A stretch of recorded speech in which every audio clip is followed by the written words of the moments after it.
Good evening. This is the June 25th meeting of the San Francisco County Transportation Authority Community Advisory Committee, or CAC. I'm Kat Siegel, chair of the CAC.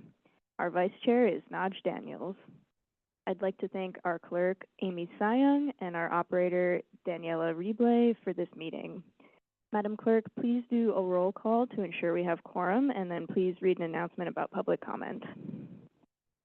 CAC members, when I call your name, please say present to ensure quorum.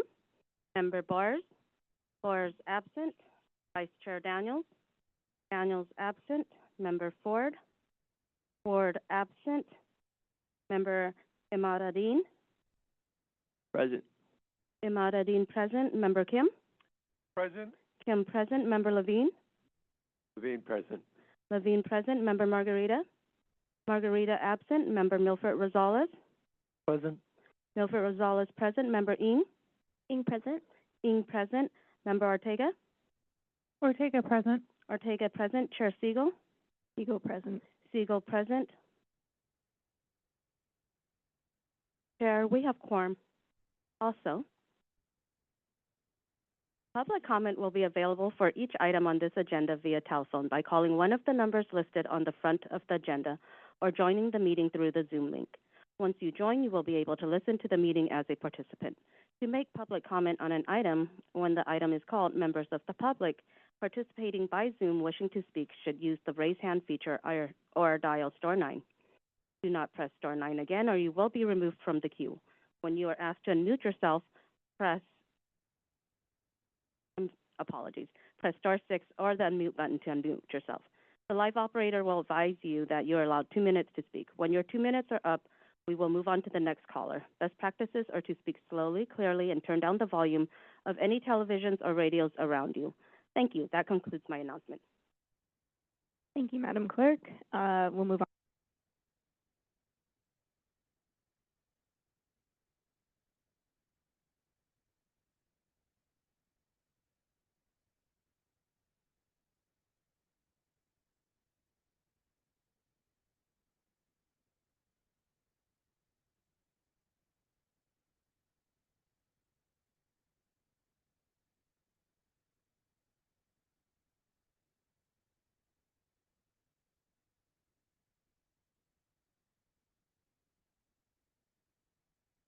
Item 2 is the chair's report, and this is an information item. We have a full agenda this evening, so I'm keeping my remarks brief. Let me start by sharing a couple of public engagement opportunities for Transportation Authority planning efforts. First, the Transportation Authority is conducting outreach on the District 4 Community Shuttle Study, seeking to provide an overview of the project and collect community feedback. The District 4 Mobility Study completed in 2021 identified a community shuttle as a priority due to high drive-alone rates and low transit use. To advance this, the agency developed a business plan for an on-demand shuttle service outlining service models, operational needs, costs, and funding. The study also initiated planning for a potential pilot shuttle program with the goal of expanding service to connect District 4 with surrounding high-demand areas after a successful launch. There will be a virtual town hall event on June 26, 2025 from 6 p.m. to 7 p.m. More information about the project is available at sfcta.org/D4shuttle. Next, the Brotherhood Way Safety and Circulation Plan aims to improve safety, circulation, and neighborhood connectivity along Brotherhood Way and Alamany Boulevard. The study team will host 3 online town halls on July 9th, 10th, and 17th in English, Spanish, and Cantonese, respectively, as well as a multilingual in-person town hall on July 15th. These meetings will review community priorities from previous engagement, share potential solutions for community-identified challenges, and seek input on 3 sketch alternatives. A survey will also be released July 9th to gather additional comments. Learn more at sfcta.org/brotherhood. Lastly, this month, MTC, BART, and Muni are partnering to test new wayfinding signage at the Powell Muni BART station and adjacent Halliday Plaza as part of the larger regional mapping and wayfinding project led by MTC. An initiative of MTC's Transit Transformation Plan. The overall goal of the regional project is to create clearer, more consistent transit signage across the Bay Area, particularly at multi-operator hubs. MTC is seeking feedback from users to help refine signage and wayfinding standards for the region moving forward. Learn more and submit your thoughts at the project website. Go to mtc.ca.gov and search wayfinding. Meeting management notes, CAC members, staff, and public commenters in the room, please be sure to speak directly into the microphone so folks attending virtually can hear you. Please limit your questions to a max of 2 questions per agenda item, and we do have a lot of agenda items tonight. CAC members and folks in the hearing room, please turn off or silence all electronic devices and computer notifications during the meeting. That's it for announcements. Are there any questions or comments from CAC members on the chair's report? Not seeing any. Is there any public comment in the room on the chair's report? Seeing any. Operator, is there any remote public comment on the chair's report? There is no remote public comment on this item. Great. Thank you so much. We'll move on to the consent agenda. Items 3 through 6 comprise the consent agenda. Staff is not planning to present, but is available to answer questions. Do any CAC members have any questions or comments on the consent agenda?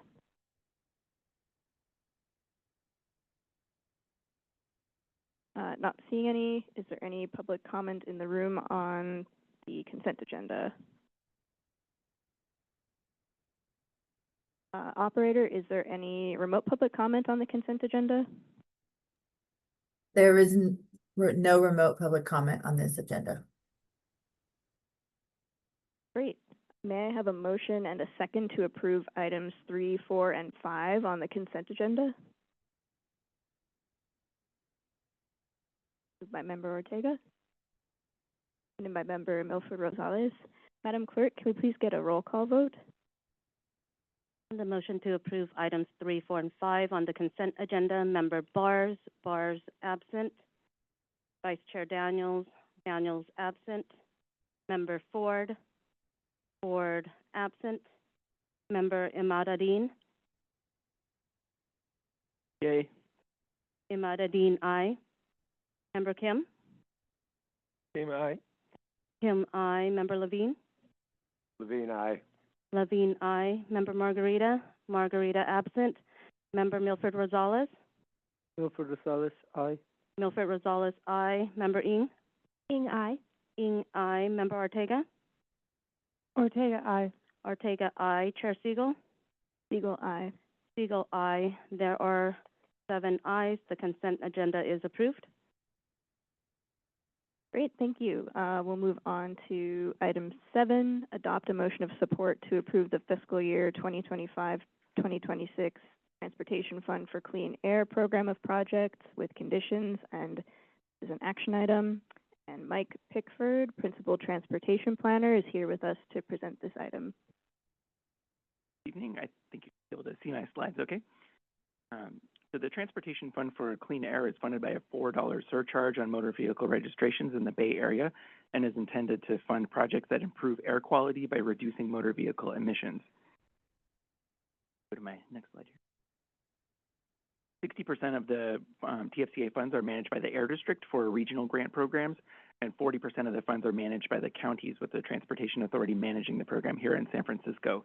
As the TFCA manager, the Transportation Authority typically programs about $700,000 annually, and we assist project sponsors in pursuing those regional TFCA funds as well. For this year's call for projects, we had about $680,000 available after netting out administration funds, and by our application deadline, we received 4 eligible applications. All funds must be programmed by November, or we risk losing them. To develop our recommendations for this competitive program, we first evaluated all applications based on the screening criteria required by the Air District.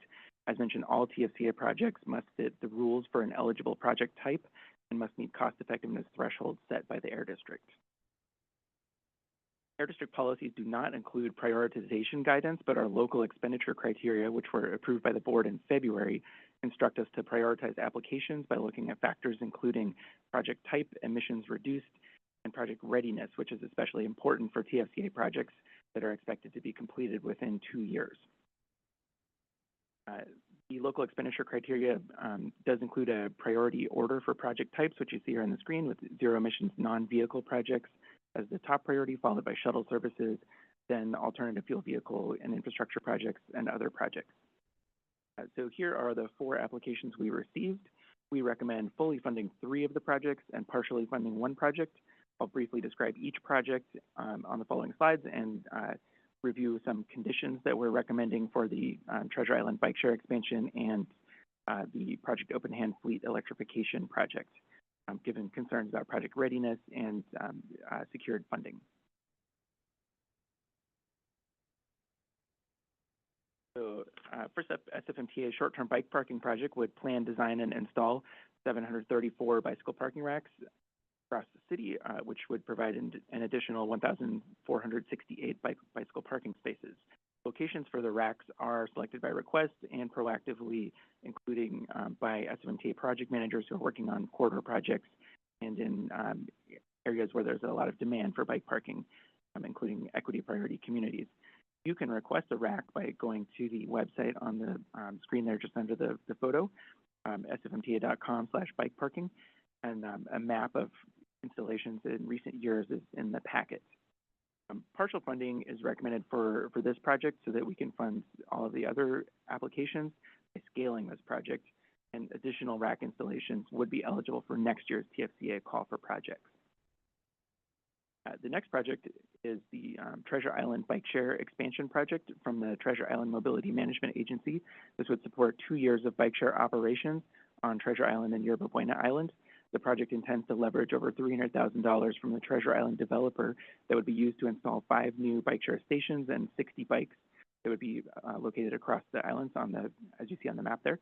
The project responds to community feedback collected in the Treasure Island Supplemental Transportation Study, which emphasized the need for more sustainable and accessible transportation options.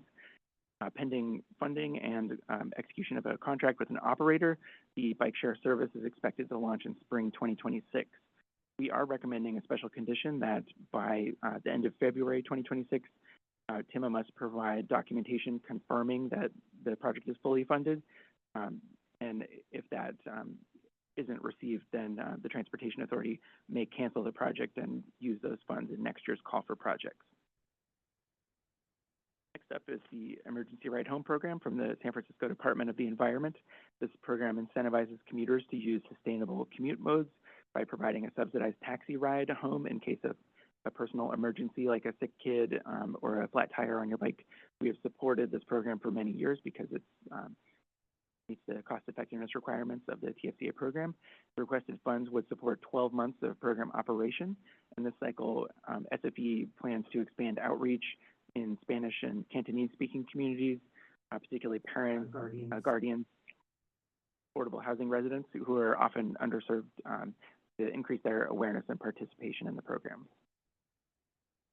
Our final recommendation comes from Project Open Hand, which is a nonprofit organization that delivers meals to sick and vulnerable people around San Francisco. They're requesting TFCA funds to install 8 electric vehicle chargers and related infrastructure to support transitioning their delivery fleet to electric vehicles. The TFCA funds would leverage $32,000 from PG&E for the chargers. Project Open Hand has also secured $350,000 in federal funds for at least 4 electric vehicles, and they have a pending grant application for an additional $350,000 that would fund at least 4 more additional EVs, allowing for full utilization of these 8 chargers. We're recommending a special condition since no air quality benefits would accrue from the chargers without vehicles. We're proposing to reimburse Project Open Hand as they are able to procure those electric vehicles.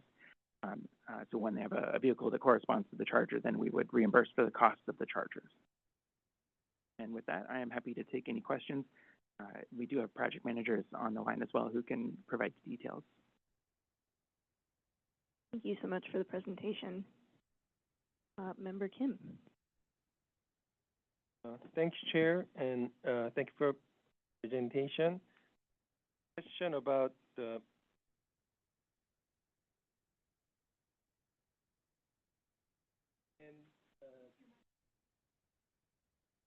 thank you.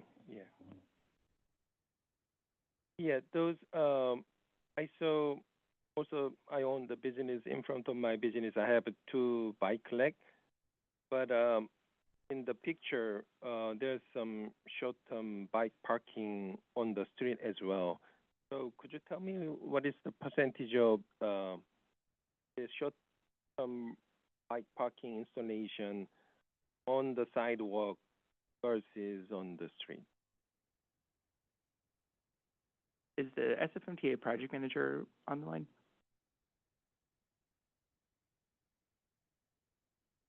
I'm not sure if they joined, but so we would have to follow up to get a specific number. I think the majority of the locations, and sorry, I've already stopped sharing the slide, but the illustration that we have on the slide is of a bike corral, which has some bike racks that are located on the street where a car parking space may have been before. So that I think the more often these racks are installed on the sidewalk individually, but sometimes SFMTA will install a group of them on the street, as we showed in the photo. But I think that's a much smaller number. Yeah, just I want to know on the street bike leg like this, how many general parking loss happen? A couple of days ago, I attended the small business committee, and then they invite the merchant group and then hearing to their state, and then almost all of them talking about the parking issues. So there's a trade-off, but if possible, like bike leg doesn't take a lot of space. So I want to make a comment, recommend them install bike leg more on the sidewalk instead of street. Then we might lose a lot of parking. But right now, a lot of small business is suffering. So still we can find a way, like win-win situation, not takes all. So I want to leave a comment, and then I can request numbers if you get later from the MTA, and then provide us the how many bike legs on the street, and then how many general parking loss happened of it. I do want to clarify, in the scope, SFMTA says that the agency has also begun proactively installing corrals in portions of corner daylighting red zones along the bicycle network. So that would be in locations that, if it's a daylit location, that would be somewhere that is no longer permitted to park a car. Right, yeah, that's a smart move, actually. We cannot use those space and then they utilize it. I think that's the good idea. Yeah, but still, yeah, we want to know the number. Thank you. Member Ng. Thank you. I also had a question about the short-term bike parking. I was just wondering, on the slides, it said that locations could be installed by public request. I was wondering if you knew what that process specifically looks like if that was request from people in the community. For example, if I live in the Sunset or something and I wanted a bike rack in the Sunset on my block, versus if someone else that came into the community wanted a bike rack specifically there. And I asked this specifically because I work in Chinatown, and I feel like a lot of the people, similar to some of the concerns that Member Kim expressed, a lot of the people in the community have some concerns around bike parking. I am all in favor of bikeable cities and all that, but I know that other people in the community have some concerns around that. And sometimes we hear people from other communities demanding bike racks everywhere, but that's not always conducive to the people that live and work in Chinatown, especially the seniors that don't necessarily ride bikes, but are in need of spaces to load into cars if they can't walk very far. So yeah, we're just wondering if you knew what the process looks like. Well, I apologize that his project manager has not joined us. I thought someone was going to join to respond to that. So I can say that through their process, you certainly can request a bike rack. they have, in the past, I think expanding to residential areas is a pretty new aspect of this program that they had not done at all in the past. They've been more focusing on commercial corridors. But I think there are locations where, in front of an apartment building or something, there could be a lot of demand for bike racks. In terms of a location where, there might be varying opinions about whether a bike rack is appropriate, I believe their SFMTA would take that into account and would talk to local. I don't want to speak to exactly what their process is for accomplishing that. I think we will need to follow up with you. Thank you. Member Ortega? Hi, thank you for the presentation. My questions are regarding the emergency ride home program. So the first one is, I noticed that it says it's for employees who work in San Francisco, and upon reading the website, it's very clearly for people that are working in the city, trying to get home, potentially to the suburbs. And so I guess my first question is, why was that scope chosen for this program? Because it feels pretty narrow, and I don't feel like it captures some important edge cases. For instance, my partner lives in San Francisco, but commutes to Foster City on his bike. And I would love to be like, yeah, I'm not going to worry about you getting a flat tire on your bike ride in Foster City because I know that there's a way for you to get home. This would be such a great program. But because he doesn't work in San Francisco, he's not eligible, even though he lives here and would be coming here.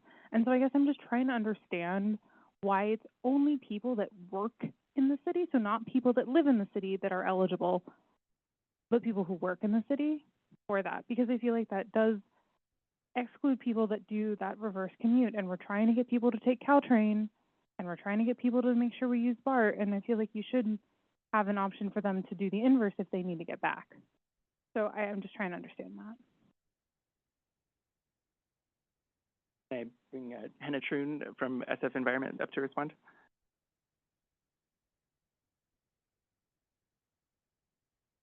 So thank you for the question.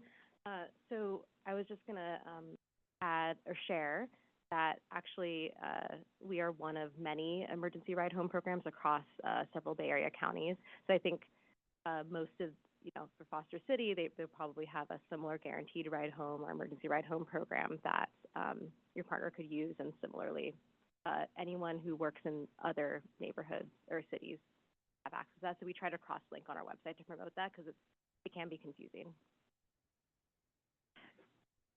And I would just add that we also are trying to thread the needle of the TFCA policies, which can be very restrictive. So, that does limit the sort of audience for this program specifically to commuters.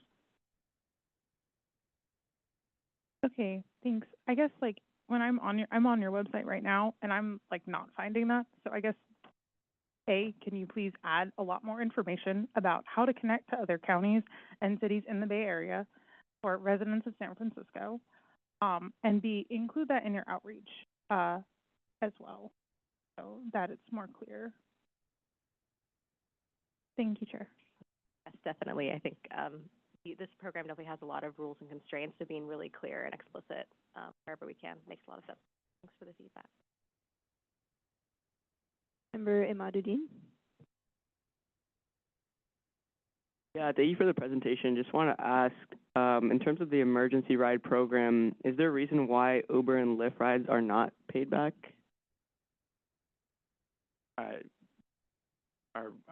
That used to be a feature of the program, and at one point our board moved to exclude those ride-hail companies. So that's where we've ended up.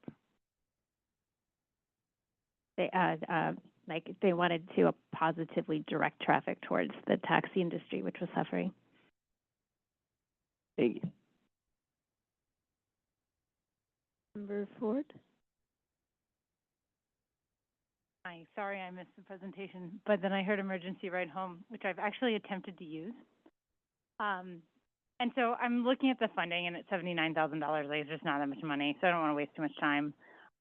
But one of the things I ran into was the need to prove that I had come to the office on a non-single car project for that day. And I do not log my commute every day just in case there's an emergency. And so, like, it's administrative barriers like that that make this program impossible practically, even while it sounds like a really nice thing. And so I guess I would say, why do we continue it if it's hard to use? So could we just put the $79,000 towards something else? Just, like, let's be real here. If we don't want it to be easy to use, like, why are we administering it? Why are we talking about it? Why are we putting it in these project plans? Like, let's focus our dollars on things that have the biggest impact. That's my opinion on emergency ride home. Thanks. Ms. Chair Daniels? Good afternoon, good evening. Thank you for your presentation, although I came in a little late and missed it. My question is in regards to both the short-term bike parking as well as the Treasure Island bike racks. I'm just wondering if there's a list of the locations. I see the map, but the dots on the map don't really tell me where. So if there's a place that I can see the location that these bike racks are scheduled to be. We can certainly provide the map is definitely based off of a list, so we can get you that list if you'd prefer. It's just a lot of locations. The list can be of the upcoming, not the current that are in place, but the ones that are planned to be installed. So we usually have SFMTA report sort of after they decide on locations, so we can provide that information once we receive it. So, okay. And then for the Treasure Island question, did you want to see the locations for the bike share stations as well? Yes, same. Okay. Yeah, I think my colleague Suwani might be able to provide more detail. Good evening. Thank you for the question. Suwani Cho, I'm the Assistant Deputy Director for Planning, the point person on the Treasure Island program. There is a map included in the packet. There are a few locations there, but those are preliminary, and we will be, assuming we can get the capital funding and this operating grant, we will be going out to the community to do some outreach and better confirm the locations for those stations. You beat me to my next question, which was where's the community input? But thank you.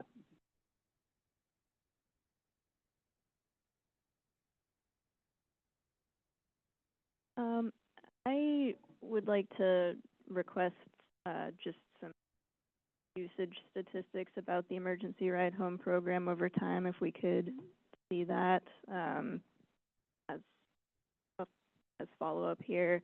I really like the idea of the program, but would just like to understand how well utilized it is, because I have heard it's difficult, and also particularly given that this some of the funds in the last year's allocation went unused. We'd just like to understand if usage is increasing or decreasing over time. We can certainly provide stats. I'm not sure if SFE wants to add anything at the moment. While Hannah comes up, I'll just we can also take your feedback back to the Air District. As Hannah and Mike hinted, working with the Air District is pretty difficult, but since this is a proven program, maybe they'd be willing to loosen up on some of the documentation. Ask. Great. Yes, we can definitely get, and I know Mike asked me earlier to see if we can start to pull that together, so absolutely can share usage data, and I think we're always looking for ways to make I would just earlier point, make it easier to go through the process of reimbursement. I don't believe there's as many rules around proving that you're commuting sustainably that day as much as like some of the specifics around like what the emergency is, which I know we've heard feedback about how to prove the emergency in for some cases. So we're always thinking about ways to improve that. I'm happy to hear suggestions. Thank you. Not seeing any other questions or comments from members. Is there any public comment in the room on this item?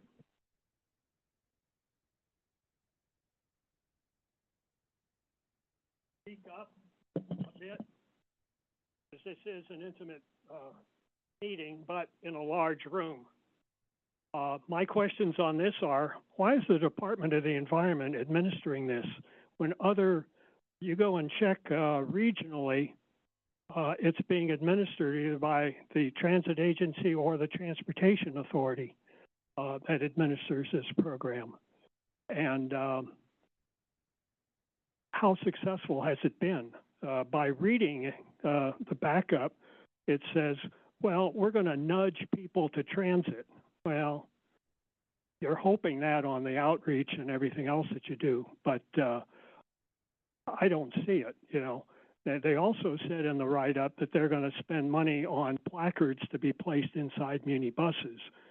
I haven't seen any, but maybe I've been on the wrong buses, but I have seen them in Samtrans and also with the Valley Transportation Authority, placards on the inside of the bus saying, you know, there's a free ride home. So, you know, with the problems that occur. So I really have doubts about how successful this program is. Is there any documentation to justify this expense and this program? Or are there other ways of trying to convince people to utilize transit? Thank you. Thank you for your comment. No other comment in the room. Is there any remote public comment on this item? There is no remote public comment. I just want to remind folks to please speak into the microphone and loudly because it's hard to hear a few folks still. Thank you. Thank you for the reminder. Okay, public comment is closed. May I have a motion and a second on this item?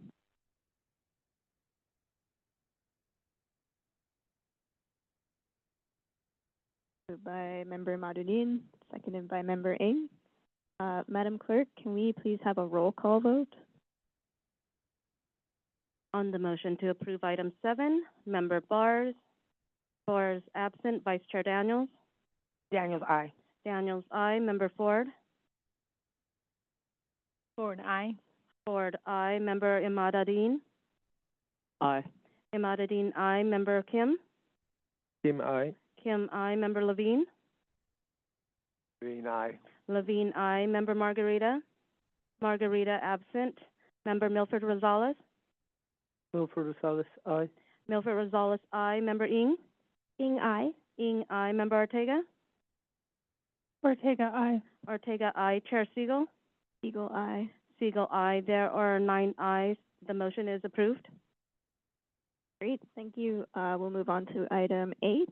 Adopt a motion of support to adopt the Walter U. Lum Place Public Space Study final report, and this is an action item.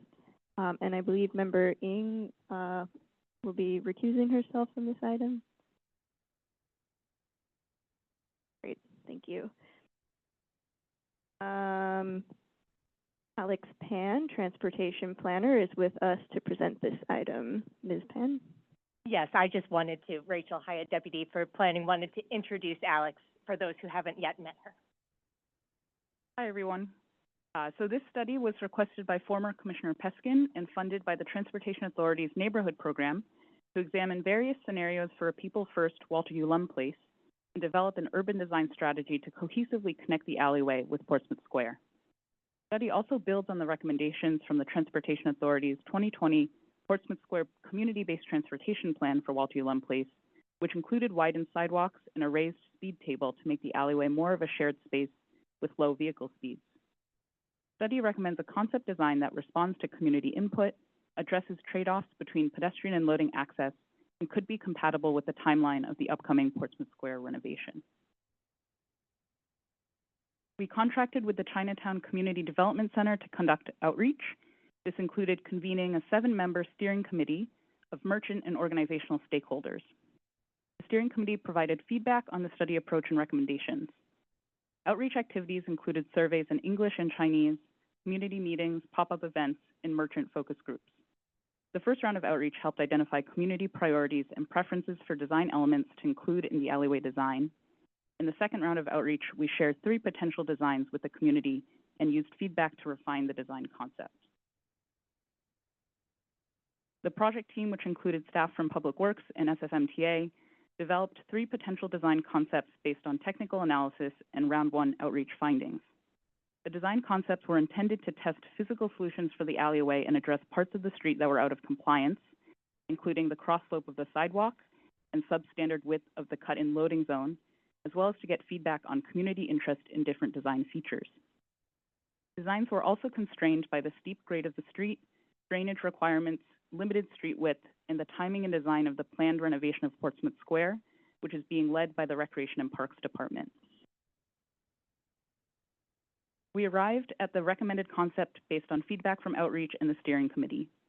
The recommended concept positions the alleyway as part of the Portsmouth Square plans and enhances pedestrian safety and connectivity while also providing loading access.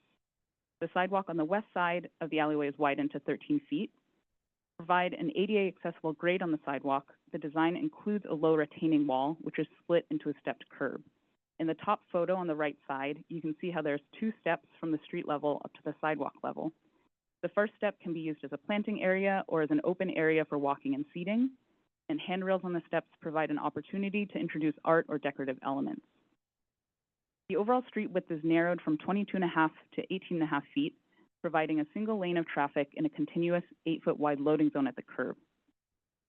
To enhance connections to Portsmouth Square, there's a raised crosswalk at the Clay Street corner that aligns with the new pedestrian plaza at Portsmouth Square. The design also uses common paving materials and paving pattern to the Portsmouth Square design. The design also includes the option for temporary street closures with the addition of poles or bollards that can be used as anchor points for a chain or fence to temporarily close the street to vehicle traffic. Art, culture, and historical markers can be introduced through street furnishings. The final report includes a discussion of detailed design and construction cost estimates, potential funding sources, and next steps for implementation.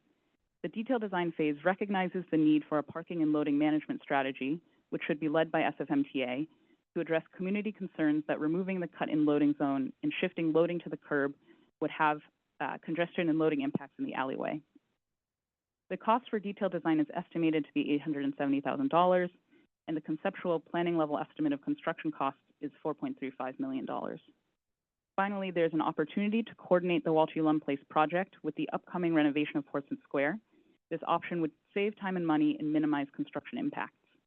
This option requires detailed design funding to be secured by December 2025 and construction funds to be secured by September 2026. That concludes my presentation, and I'm happy to take any questions. Thank you so much for the presentation. Member Kim? Thanks, Chair, and then thank you for presentation. So, page 4 shows 4 options, and then recommended option is close to concept 2 or okay. Yeah, then I just leave a comment. I think it's a good choice because I heard a lot from Tarabel project. Some of the lane only 1 lane available because of the platform, and then right now they have a huge problem. Theoretically, 1 lane is drive lane is okay, but practically somebody stop, car break down, then it causes a lot of problem. Even travel experiencing people cross the other line, opposite direction. It's crazy, but the design maybe doesn't consider extreme cases. But if you guys choose concept 2, and it's 2 lanes available, only 1 lane for the loading zone, but something happened, still car drive away. I think it's the practical design. Yeah, I'm just probably those working committee members knows better, but as a small business owner, I think this is a practical idea. Thank you.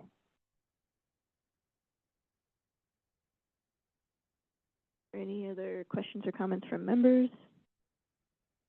Not seeing any. Is there any public comment on this item in the room? Not seeing any. Is there any remote public comment on this item? There is no remote public comment. Great. May I have a motion and a second on item 8?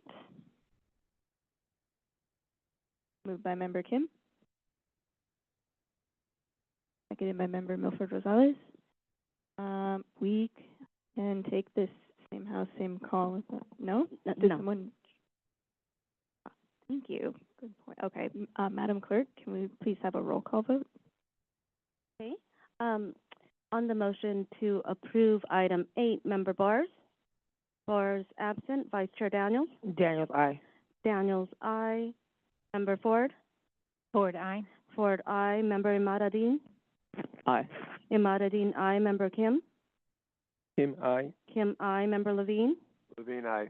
Levine, aye. Member Margarita. Margarita absent. Member Milford Rosales. Milford Rosales, aye. Milford Rosales, aye. Member Ortega. Ortega, aye. Ortega, aye. Chair Siegel. Siegel, aye. Siegel, aye. There are 8 ayes. The motion is approved. Great. Thank you so much. We'll move on to item 9, adopt a motion of support to approve a 2-year professional services contract with SiteLab Urban Studio for consultant services for the Geary Fillmore Underpass Community Planning Study. And this is an action item. And then Alex Pan is with us again to present this item, or no? Messed up. It's Elisa Paz. Elisa Paz.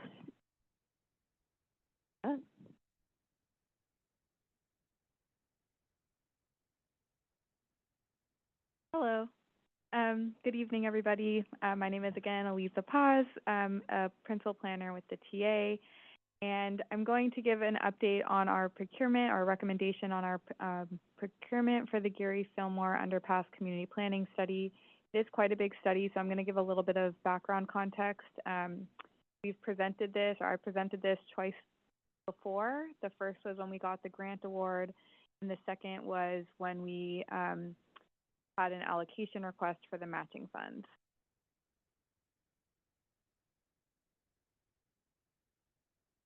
Okay, so this project is funded from a federal Reconnecting Communities and Neighborhood Grant Program.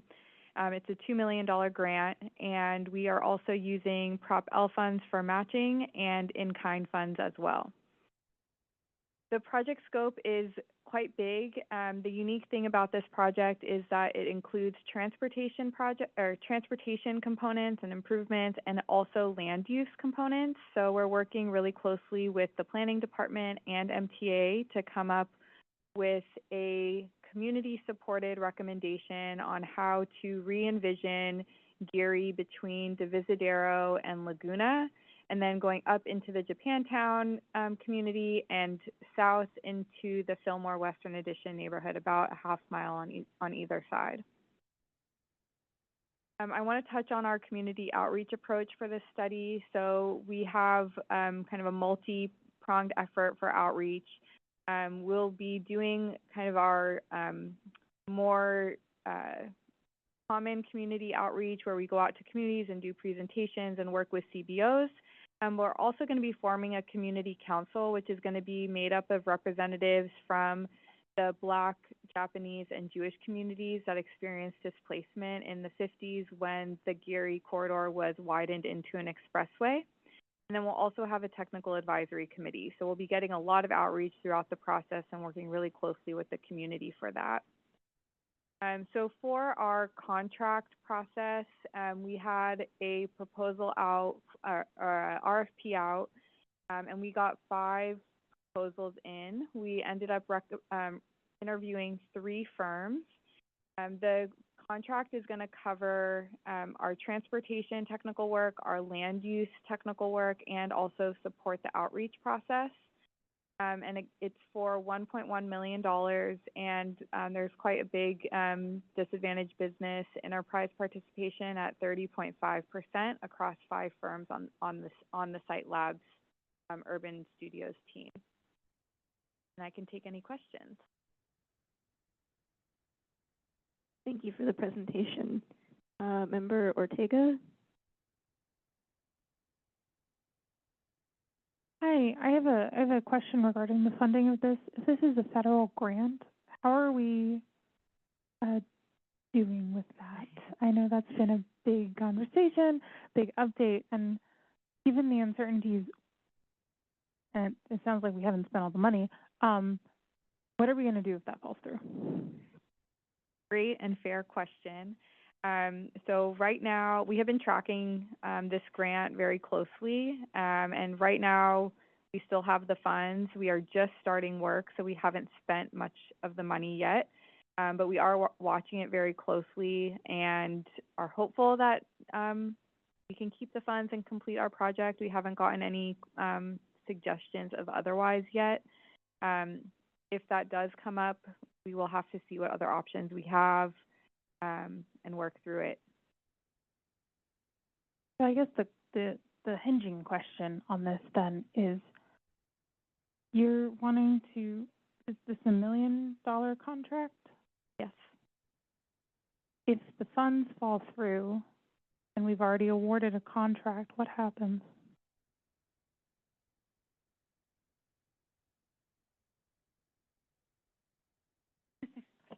So in our contracts, in our contract language, we include clause that says we can terminate the contract in the event, under certain circumstances, including the event that we do not receive the funding that funds the contract. So the contract would be terminated. Thank you for clarifying that. I think that all of us were probably just wanting to make sure that was there. Okay, that's all I got. Thanks. Member Ford? Hi, Member Ortega beat me to the Connecting Communities grant question, but it does lead to the other question, which is, what's our end of life timeline on this infrastructure as it exists today, and where would we get the funding to implement any plan that we made, given that this would just be a massive project and we're not going to get federal Connecting Community funds for the massive project? That's my first question. And the second one is actually pretty basic. What's the technical part of a transportation technical person or a land use technical person in a planning contract? Those good questions.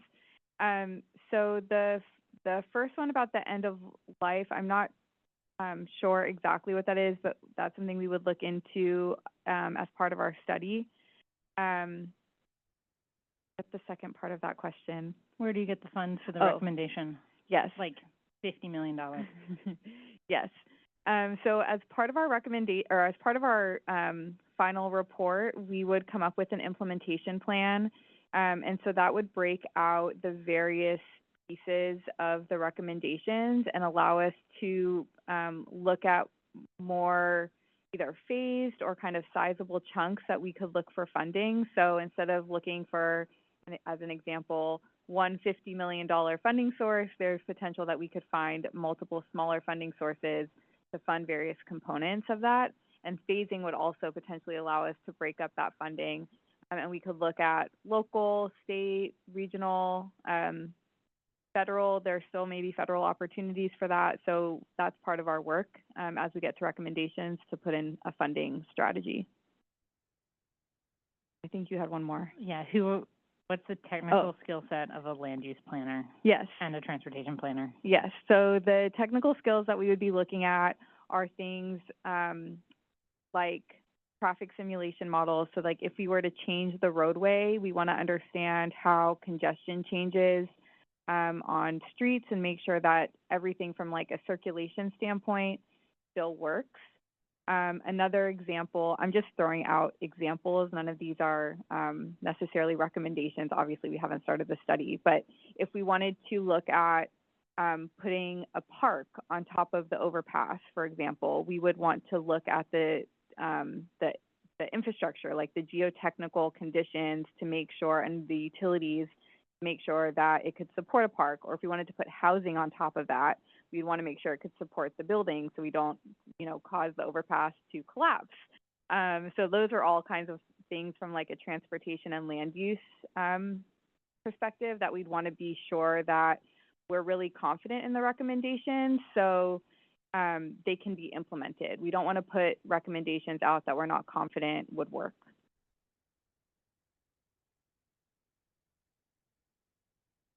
Member Kim?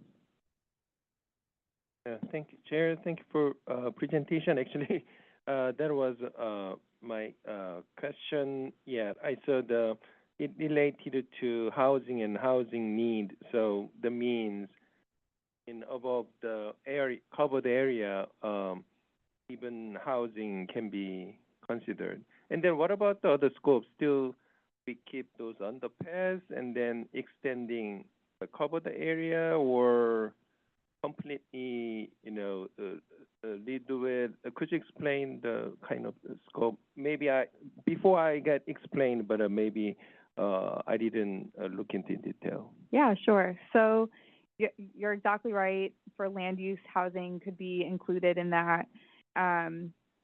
So yes to housing. For the underpass, we don't have we're not coming in with a recommendation for what to do with the underpass. We want to go through the community process and let the community share with us what they think is needed for the community. So there's many ways that we could go about kind of treating that portion of Geary. The one thing that we are being mindful of is the Geary 19th rail project. So we don't want to do any designs that would preclude a future rail. So that's the main thing that we are, being really mindful of, that our design works with the future rail. But other than that, we're really letting the community come up with ideas, and we'll kind of look at them from a technical perspective and see what could work. Yeah, those community input really important, but this area is kind of very critical passage to District 1 from the downtown. So, is there anything happen? Hopefully, MTA mindful for those transit time, but depends on recommendation and plan. Maybe those 38R, their running time affected, and then huge impact to District 1 as well. So you guys plan to invite some input from the District 1? Absolutely. We'll be doing really broad outreach to get input, and we'll also be looking at how any alternatives impact travel along the Geary corridor. So we're not going to look at it just in that few block radius. We're going to make sure that we're looking at how things are connected between downtown and the Richmond. Thank you. Thank you. Vice Chair Daniels? Thank you for your presentation. This is actually not a question. I just wanted to lift San Francisco's work up. Just like the 1950s in urban renewal was very big for the displacement of Black San Francisco, and it did crush this neighborhood, the Western Addition and the Fillmore. And although it took a long time, I am super excited to now have something to talk about this week where San Francisco is doing the right thing in reconciling its wrongs. So thank you. Thank you.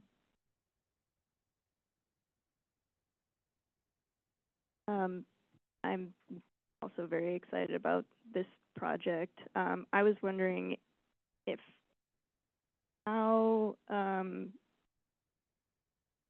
the project administrators will be finding folks to engage who maybe either were directly displaced or are relatives of people who were displaced, and if there is an explicit goal as part of the project to provide them an opportunity to return.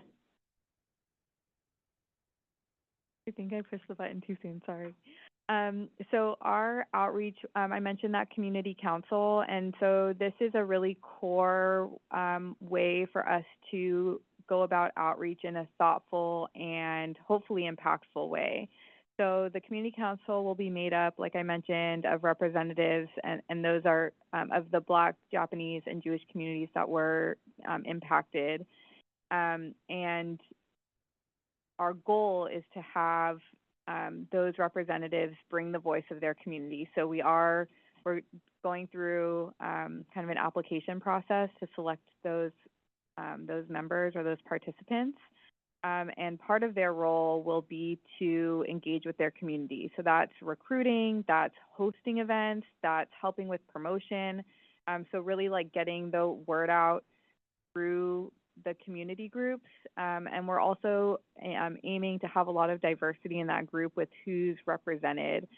So looking at, not just focusing on organizations that are focused on street safety, but looking at trying to get a mix of, age, demographics, needs, ways of traveling, kind of all of those aspects. So we get really diverse voices throughout the planning process. And then we'll also be doing our broader outreach, as the Transportation Authority, to get the word out kind of beyond just the community group. So District 1 residents, any other folks who are visitors to the area.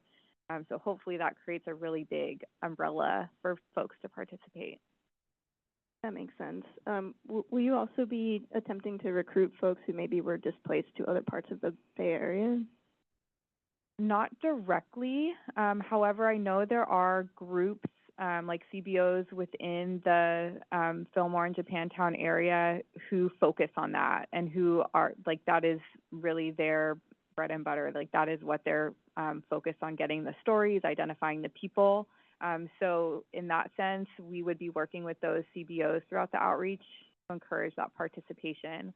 And I'll also note to the last part of your question that one of the land use components of the study will be looking at various policies for anti-displacement and, really like sustainable housing and things like that. So that's all rolled into the land use component as well. Okay, great. Thank you so much. Thank you. If there are no other questions or comments from members, we can take public comment in the room on this item if there is any. Not seeing any. Is there any remote public comment on this item?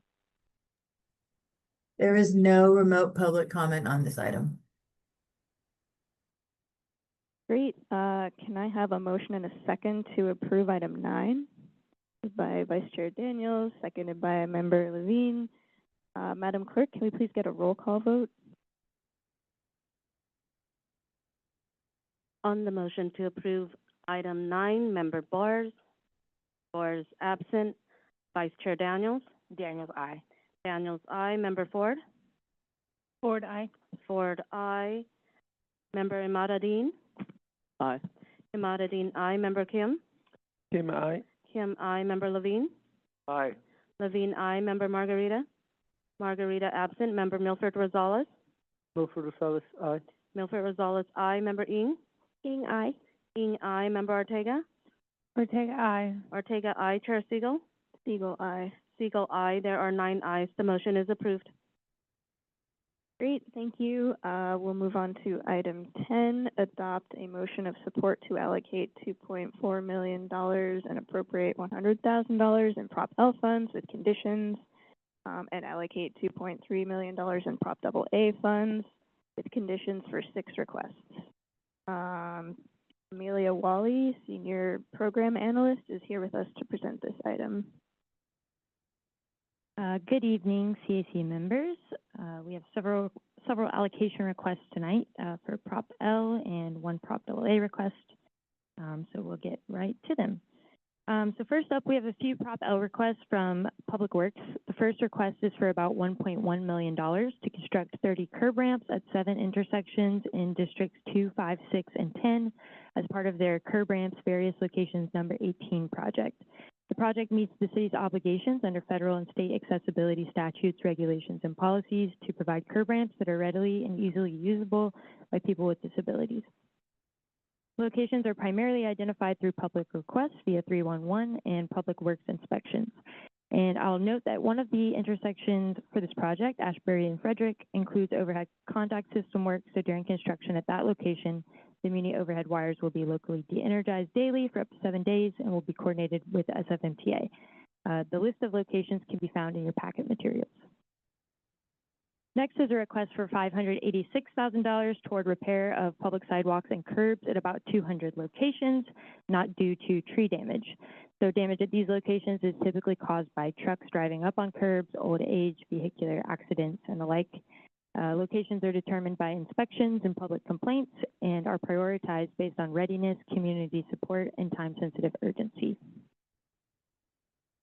And then we have a request for $400,000 for street repair and cleaning equipment, also from Public Works. Requested funds will be used to purchase a new full-size street sweeper to replace one that has exceeded its useful life. The replacement is diesel-powered, but is California Air Resources Board compliant and meets current emission standards. Next up, we have a Prop L request from SFMTA for $200,000 to provide bicycle safety classes and safety outreach across San Francisco, with programs and materials offered in multiple languages and in a culturally competent manner.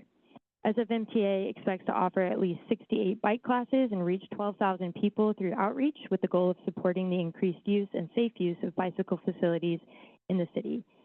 There are a couple special conditions on our recommendation, which include SFMTA acquiring detailed records for each expenditure line item to ensure that Prop L funds were used for eligible expenditures, as well as a program evaluation that includes demographic information to ensure that outreach and classes are reaching the many varied communities across the city, as well as on program outcomes, increases in bicycling in San Francisco among program participants, and increases in safety knowledge for people who have participated in trainings and classes.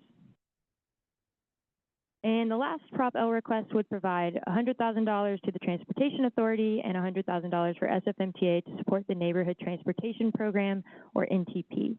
This request would fund staff to work with supervisors' offices, implementing agencies, and community stakeholders to identify, develop, and support delivery of projects under the Prop L Neighborhood Transportation Program. And last but not least, we do have one Prop AA request tonight from Public Works for about $2.3 million to support construction of the various locations pavement renovation number 90 project, which is standard paving scope. It will fund the pavement renovation of 46 blocks, construction and retrofit of 29 curb ramps, and related sidewalk work and traffic control in Districts 7, 8, and 11. The full list and the map of locations is in the packet materials. This request does include an amendment to the Prop AA 5-year project list to reprogram the amount of $2.36 million from the Brotherhood Way, Holloway Avenue, and Lake Merced Boulevard pavement renovation project to the subject project. And so that originally programmed project, Brotherhood Way, Holloway Avenue, and Lake Merced Boulevard, has a conflict with a future San Francisco Public Utilities Commission water project with construction into the early 2030s. So Public Works has pushed the Holloway and Lake Merced portion to begin design estimated mid-2028 with construction estimated late 2030 in order to coordinate with the water department and to ensure that the water work is complete before paving takes place. And while the Brotherhood Way portion has been pushed to an estimated design start of early 2032 and construction in 2034. So thank you for your time. I'm happy to answer any questions you may have, and we also have project managers from MTA and Public Works available as well. Thank you so much for the presentation. Member Ortega. Hi. This is probably a question for Maria. So I'm a little confused. So how does the money from Public Works exist in the world versus the money for the Transportation Authority exist? Like, where does Public Works normally get its funding from? So member, I take it like for street paving as an example, or they do many different things. Yes, I think that's probably why this is confusing to me, because it feels like one part of the city is giving money to the other part of the city, and I am confused why this isn't just part of Public Works' budget. Why, I guess the question really is, why is Public Works, who I'm assuming has some budget somewhere, asking money from the TA to do Public Works projects? I don't understand how the funding works in this situation, so I'm just a little confused. You always ask the excellent questions, like us do little webinars.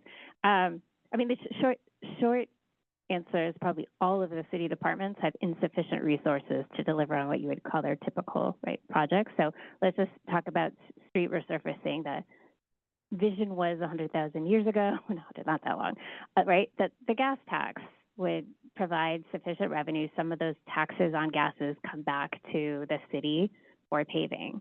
And I think most of you are familiar because we've talked about this before with mileage getting better and more clean vehicles, right? And not raising the tax to keep up with inflation, we're not generating enough money. So Public Works, very similar to if you had asked me about an MTA project, uses a whole hodgepodge of money to try and get enough money to maintain the streets.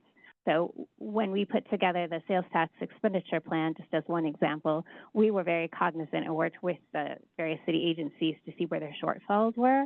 And we didn't completely fill any of them, but we tossed, some amounts of money through a community process to all of them to supplement and get them. Our goal for Public Works was to get them up to that sort of ideal state of good repair where we're not paying more than we should be for maintenance. And it's a long way of answering your question. No, that's very helpful because it just feels like what's happening is that the branches aren't getting the buckets they need originally. So we're finding ways to have the buckets transfer the money, and that involves this. Like, I have nothing against buying a street cleaning truck. I think that's great. We need the streets to be clean. It just seems weird to me, I guess, that we're getting asked this when to me that should just be Public Works should be able to go buy a street cleaning truck. Like, I don't get why that needs to have approval because it seems like it's a, standard thing for them to do their job. That's it. That's fine. That's just a comment for another day about city governance.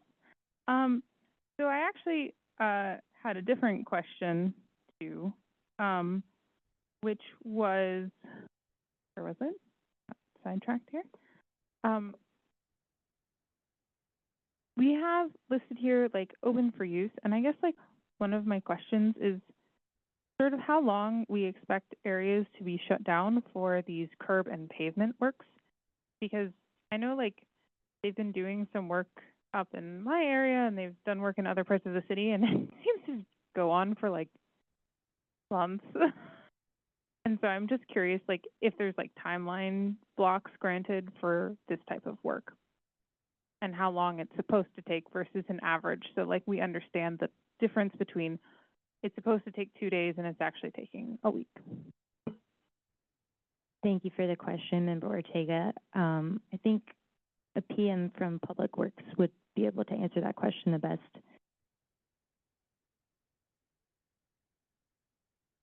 Is there anyone online from Public Works?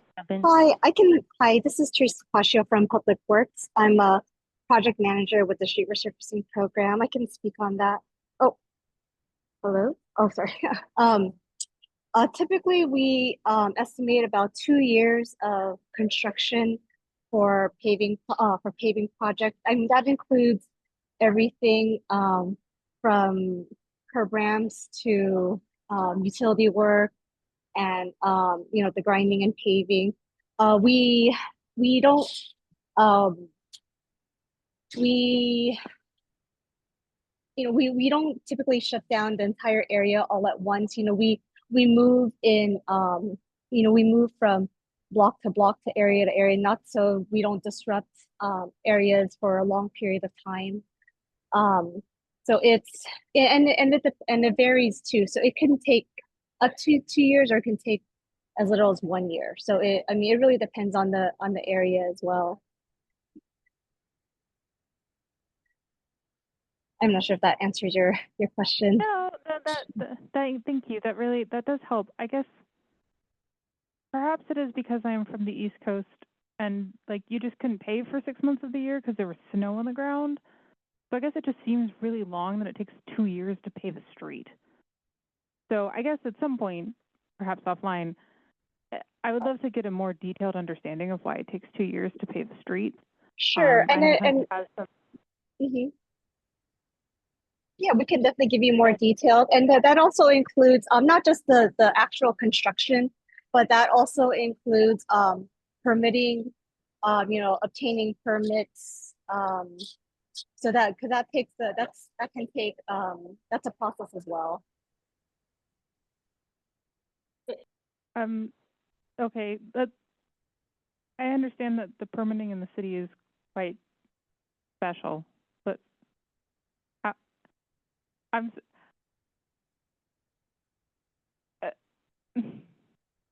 the permit process in the city.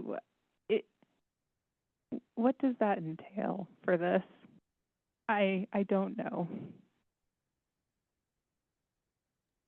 If I may add, this is Anna Lafort, Deputy Director for Policy and Programming, calling in remotely. Thank you. The open for use is for all locations, and so each location is sequenced in the curb ramp request. It is a contract that would be advertised similar to a street resurfacing contract where there are multiple locations in this contract. And so the contractor will move in some kind of a sequence that is negotiated at the time of the contract being secured. And so the duration of each location is part of what is worked out between Public Works and the contractor for these curb ramps in particular. And I know one of the locations involves some de-energizing some of the overhead lines for Muni wires at one of the specific locations. But and the period of the construction phase may include contract advertising as well. And so there is a period of time that is where before the crews are actually in the field working. Thank you for that more detailed explanation. I guess I'm still a bit confused why we have to get a permit to pave a road. I just hadn't realized that was a thing.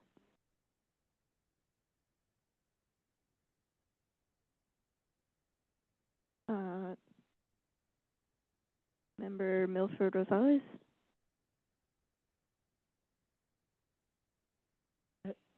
Thank you very much for your presentation. I wanted to ask with regards to the street cleaning vehicle. I know I live in District 6 and generally bike or take transit to get around, and we've gotten a lot of bus islands to partially protect bike lanes near intersections. The protected bike lanes tend to just fill up with all kinds of junk and broken glass and stuff that makes them almost less useful than the original bike lane was that had flex posts that a street cleaner could just drive over. Is there, with the new street cleaners that are being acquired, is there any way for them to access those bike lanes to clean them, or do we need specialized vehicles to do that? So I think I know the answer to this, but I would want to defer to Public Works here to give a more detailed answer. Is John online, or if not, maybe George or Victoria? Can you hear me? Yes. Yeah. So we do have equipment to clean the bike lanes. We're in the process of working with MTA to get 2 more smaller bike lane sweepers. Our bike lanes are in San Francisco are many different widths, so you can't use the same sweeper on the same bike lane, even on the same street. So it's kind of challenging to clean them, but we have 3 small sweepers to clean the bike lanes. We have 4 medium-sized ones, and then we have a lot of larger ones. So some of the smaller bike lanes may be more challenging. We're working on getting a couple more sweepers. We just have not had the funding to buy them.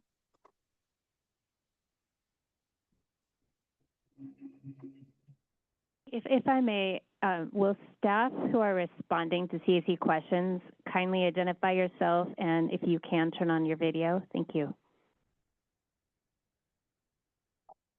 Member Kim.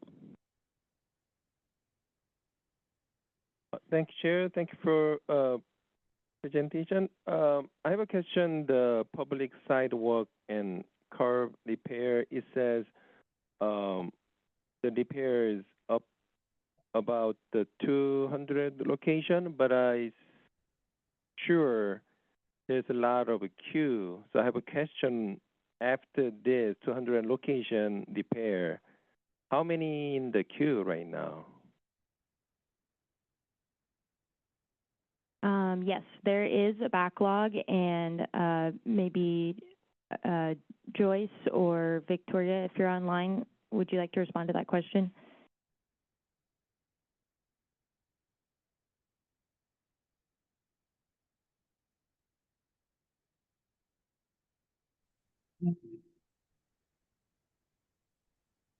Hi, this is Joyce with Public Works. I think currently we have over 600 backlog in our queue that's in our list. Yeah, maybe I'm not sure this is a related question, but if those 600, normally how long does it take to finish the repair in public works in, current year budget situation? Or question is that you have a plan to clear those 600, the remaining one? We have a lot of damage to the sidewalk, but I just want to know, how serious the backlog is. I think I'll have to defer that to our PM, Mariana, if you can provide a more detail on how we determine the priority of the locations.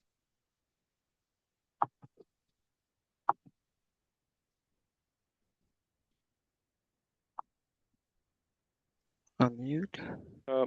Meantime, can I ask you I think we have also a lot of the damage to the sidewalk, damaged by tree. Do you know how many total in the backlog? Oh, wow. That's massive. Yeah, that's, I think I want to know, sidewalk is critical component for transportation, transit, walk, and even biker, even car driving after they park, they use sidewalk. So everybody uses it basically. But San Francisco sidewalk condition is really poor. And my personal experience in Gary Merchant Corridor, 10 block, more than 50 spots, really critical condition in immediate repair. But most of them damaged by tree. But I'm curious, Public Works has enough budget for repair. And then even this sidewalk repair, same thing, Public Works needs extra money to repair. But this is a small amount of the total damage to the sidewalk. Probably sidewalk damaged by tree, even bigger number. So we handling really tiny bit of the number. Actually, we need to prioritize the bigger number. Maybe it's out of CTA scope, but just either we need to alert the seriousness, or maybe CTA can fund or prioritize some fund to the fixing sidewalk damaged by tree as well. For sidewalks that are damaged by the trees, we do have a tree maintenance fund to support that. But again, the funding is limited, and also we need to have enough of the crew to support the maintenance and also with the backlog. So if you want to have I can look up the data on the backlog for the tree maintenance tree related damage sidewalk. Okay, thank you. If I may also add, this is Anna LaForte. with the Transportation Authority, the Prop E that passed in 2016 set aside tree maintenance funding for, it's the tree maintenance fund. And it is to, in addition for the tree maintenance, it is to repair sidewalks that are damaged by trees. And so since that passed at the voters, or since that set aside was approved, the tree maintenance fund has been responsible for funding that type of sidewalk damage, and the sales tax sidewalk repair funds have been prioritized for curb damage, non-tree related curb damage, but both have a backlog.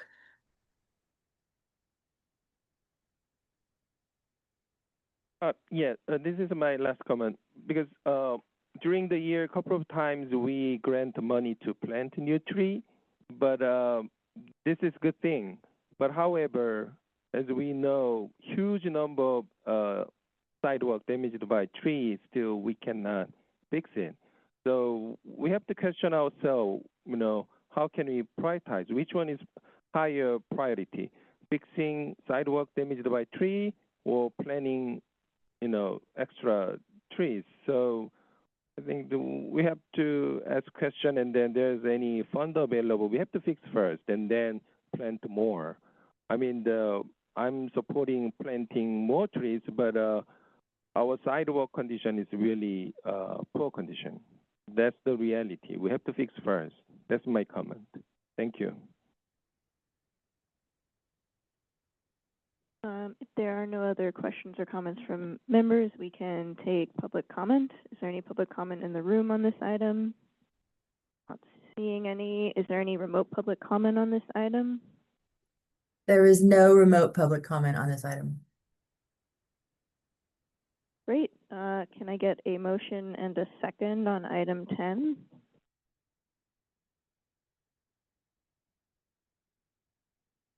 Moved by Vice Chair Daniels, seconded by Member Ford. This one I think we can take same house, same call without objection.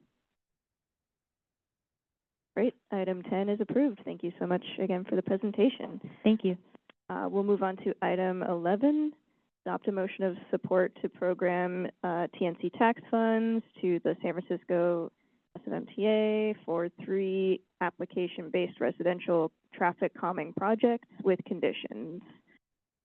And Rachel Seberg, Transportation Planner, is with us to present this item and will be joined by SFMTA Streets Division Director Victoria Wise, Deputy Director of Transit Sean Kennedy, and Program Manager Damon Curtis. And Chair Siegel, I'm buying them time. So I just wanted to say thank you for all the really good questions on that last item. We will work with Public Works in particular to get some follow-up to those questions about backlogs and such.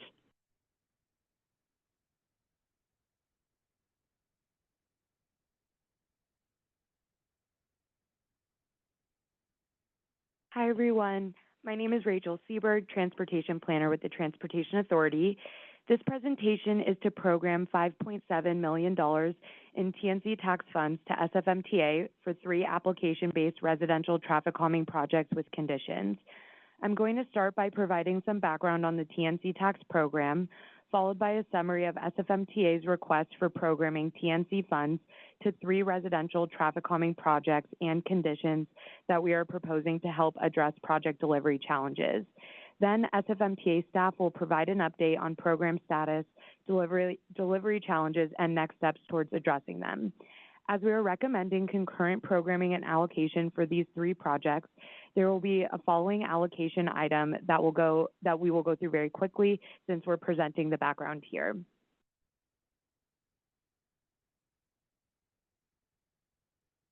To provide some important context, the Prop D Traffic Congestion Mitigation Tax, or the TNC tax, was passed by SF voters and began collection on January 1st, 2020. The tax is a surcharge on commercial ride-hail trips that originate in San Francisco for the portion of the trip within the city, with single-occupant trips taxed at 3.25% and shared trips taxed at 1.5%. Tax revenues are split 50-50 between SFMTA and the Transportation Authority, with the Transportation Authority using funds for capital improvements that promote safety, including pedestrian bicycle improvements, traffic calming, traffic signals, and maintenance of existing safety infrastructure. On the screen, you can see TNC tax revenues from January 2020 through fiscal year 26. As a novel funding source with limited historical data, most of which was impacted by the pandemic, it's hard to accurately forecast, but revenues are on an upward trend. On the screen, you can see TNC tax funds available to program for projects, which is $7.1 million. Of the TNC tax revenues collected since 2020, the Transportation Authority has programmed $29.1 million to SFMTA's Vision Zero Quick Build and application-based residential traffic calming programs, as shown on the screen. Of the $29 million programmed through December 2024, most of the funds were directed to SFMTA's Quick Build program at $23.3 million, and the remainder was programmed to SFMTA's application-based residential traffic calming program at $5.78 million. This slide summarizes SFMTA's request to program $5.7 million to 3 application-based residential traffic calming projects. Item 11 is the programming action, and item 12 is the allocation item, which seeks funds from previously programmed TNC funds. The residential traffic calming program has struggled for many years with timely project delivery, with the application to installation process taking years for simple measures. For the fiscal year 21 and fiscal year 22 program cycles, there was a surge in applications following the COVID-19 pandemic because SFMTA waived the requirement that applications must include signatures from residents on a block. For the fiscal year 23 cycle, SFMTA had intended to pause accepting applications while shifting from an annual program to a rolling program. However, SFMTA continued to accept applications for the fiscal year 23 cycle without funds identified to implement measures. This volume of applications has led to a backlog of measures that SFMTA needs funds to implement. On top of this, there have been other delivery challenges related to schedule delays, cost increases for labor and construction, inflation, and inaccurate cost estimates. SFMTA will go into further detail on these challenges, discuss lessons learned, and outline their plan for addressing the backlog in the next presentation. We have developed an enhanced monitoring, reporting, and oversight protocol in consultation with SFMTA that is a condition of programming and allocation of subject funds. This protocol is included as attachment 5 of the programming memo in your packet. On this slide, we have a few examples of our special conditions included in the oversight protocol. This includes monthly progress reports, and that by December 2025, SFMTA will report to the board on the future of the application-based traffic calming program, which might mean stopping the application-based program and switching to a proactive program where locations are identified by SFMTA. We hope to help SFMTA get back on the right path, and we hope to ease up the protocol as SFMTA clears their backlog. So to get into the actual programming action, the first request is to program roughly $256,000 for design and construction of 28 traffic calming devices at the last 17 locations of the 120 total locations for the fiscal year 21 traffic calming program. These funds would complete the scope of work for the fiscal year 21 program cycle, which is already funded by Prop K grants for design allocated in 2021 and construction allocated in 2022. All the residential traffic calming projects in this request are intended to slow speeding traffic and reduce collisions to improve safety and enhance the quality of life for neighborhood residents. Specific treatments include speed humps, speed cushions, raised crosswalks, and traffic islands. Funds are requested to cover cost increases due to design complexities at remaining locations and labor and construction cost increases. The second request is to program TNC tax funds for the full construction of the fiscal year 22 traffic calming program, which would fund the installation of 270 traffic calming devices at 159 locations. The Transportation Authority currently has $1.2 million in program but unallocated funds. We recommend programming an additional $5.1 million to meet SFMTA's allocation request of $6.4 million. The planning and design phases were previously funded with Prop K grants, and treatments include similar types of devices as those that I mentioned in the prior slide. The last request is for $275,000 for for programming of design funds for the fiscal year 23 traffic calming cycle.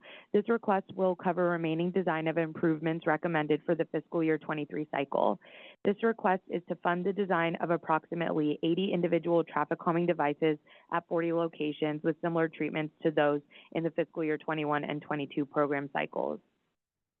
And with that, I can take any questions. SFMTA staff will now present an update on the traffic calming program and will also be available for questions. Thank you.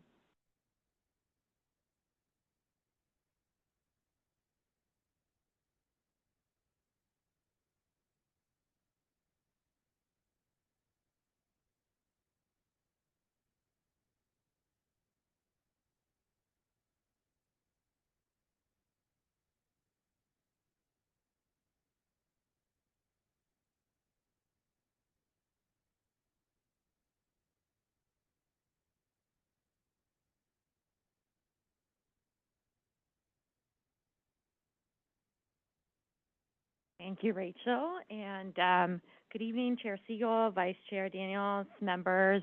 I'm Victoria Wise. I'm the Streets Director for SFMTA, and thank you so much for having me here to talk about the traffic calming program. I'm joined by a couple of really important staff members, Damon Curtis, who's the traffic calming program manager, Kimberly Leong, who's our Director of Livable Streets, which is a team where this program lives, and by the Director of Planning and Project Delivery for SFMTA, Sean Kennedy. So we have an army of people here, just I think to signal how important this program is to the organization and what we're trying to do to move it forward. I think Rachel gave like a really good fast-paced summary of everything that is going on, but I'm going to slow us down just a little bit and talk about the program and expound on some of the details that she talked about, but also take a little bit of a deeper dive. I think that what I want to say is traffic calming program is really a beloved program by our residents. I think they find a lot of value in traffic calming as we want to have livability on our streets and slow down traffic. And we also, I think by this time in our lives, know that speed is one of the very key factors in severe injuries and fatalities. And so traffic calming in the city is really, really important. And so with that, what I'm going to talk with you about is what traffic calming is, a very short explanation. Most of you probably know, but I still want to make sure that we're all on the same page and understand what the program and what traffic calming is all about. I'm going to talk about some history and program timelines and where we are today. I'm definitely going to cover some budget challenges because that is really the true purpose of tonight's hearing together. And I'm going to go through very specifically the request, the funding request that's in front of you today for each of the fiscal years or the 3 projects as Rachel referred to them in her presentation. And then perhaps most importantly, I'm going to talk about lessons learned over the last several years and before and some of the next steps. So that is what we are going to cover. Traffic calming, what is it? I think we're all intuitively familiar, but they're basically measures to lower vehicle speeds and improve overall safety for all of the users, whether you're driving, walking, biking, whatever mode you're choosing. We're trying to slow everybody down and make our city safe and livable. And for traffic calming programs specifically, we're talking about mid-block traffic calming devices or devices at uncontrolled intersections. Uncontrolled in normal speak means without stop signs and without signals. This is a really nice slide of the traffic calming toolbox and the typical traffic calming measures that the agency implements. And essentially, we have 3 primary measures. We have speed humps, speed cushions, and we have raised crosswalks at intersection. And so speed humps and speed cushions are kind of the most common ones that you see as you navigate the city, and there's different kinds. And of course, as we design speed humps or cushions or whatever the measures are, we take a number of things into account, including access by transit and access by our emergency vehicles. Those are just some of the considerations and things we think about as we decide which one of these tools we put on the ground. To back up a little bit and talk about maybe more broadly about traffic calming in the city, San Francisco has many different avenues through which we do traffic calming. And I think the easiest way to think about it and maybe conceptualize it, at least in my mind, and this is how I think about kind of what we do on our streets, is in two different buckets. So bucket number one is what I'm going to call proactive traffic calming. And what that means is we have many different projects that SFMTA does that you are all familiar in some shape or form, whether those are Muni Forward projects, make transit more reliable, whether they're quick build projects, slow streets. Sometimes we do school walk audits where we get out there with the administration and the parents of a school and our engineers and talk about their safety needs. We, of course, engage with our supervisors on neighborhood transportation improvement projects, community-based transportation plans. MTA does a lot, and so as part of delivering our bread and butter work of all these different projects, we do install traffic calming and install quite a bit of it, and I'll share some numbers with you in just a second. So that's bucket number one. Bucket number two is the application traffic-based calming program, and that is the subject of the request for funding that we are asking from you today, and the subject of what I'm going to really talk about for the next 15 or so minutes.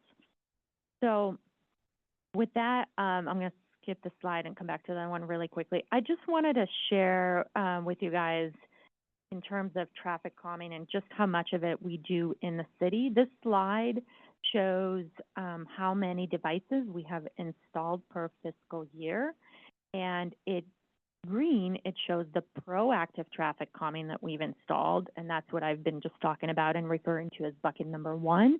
And then in blue, it shows the traffic calming devices that we've installed as part of the application-based program. And as you can see, there's a trend here that we, over time, since fiscal year 18 and so on, we've been doing more and more and more. There's a dip in fiscal year 23, and I'll explain that dip later in the presentation. But generally speaking, you can see that we're installing more and more traffic calming devices in the city.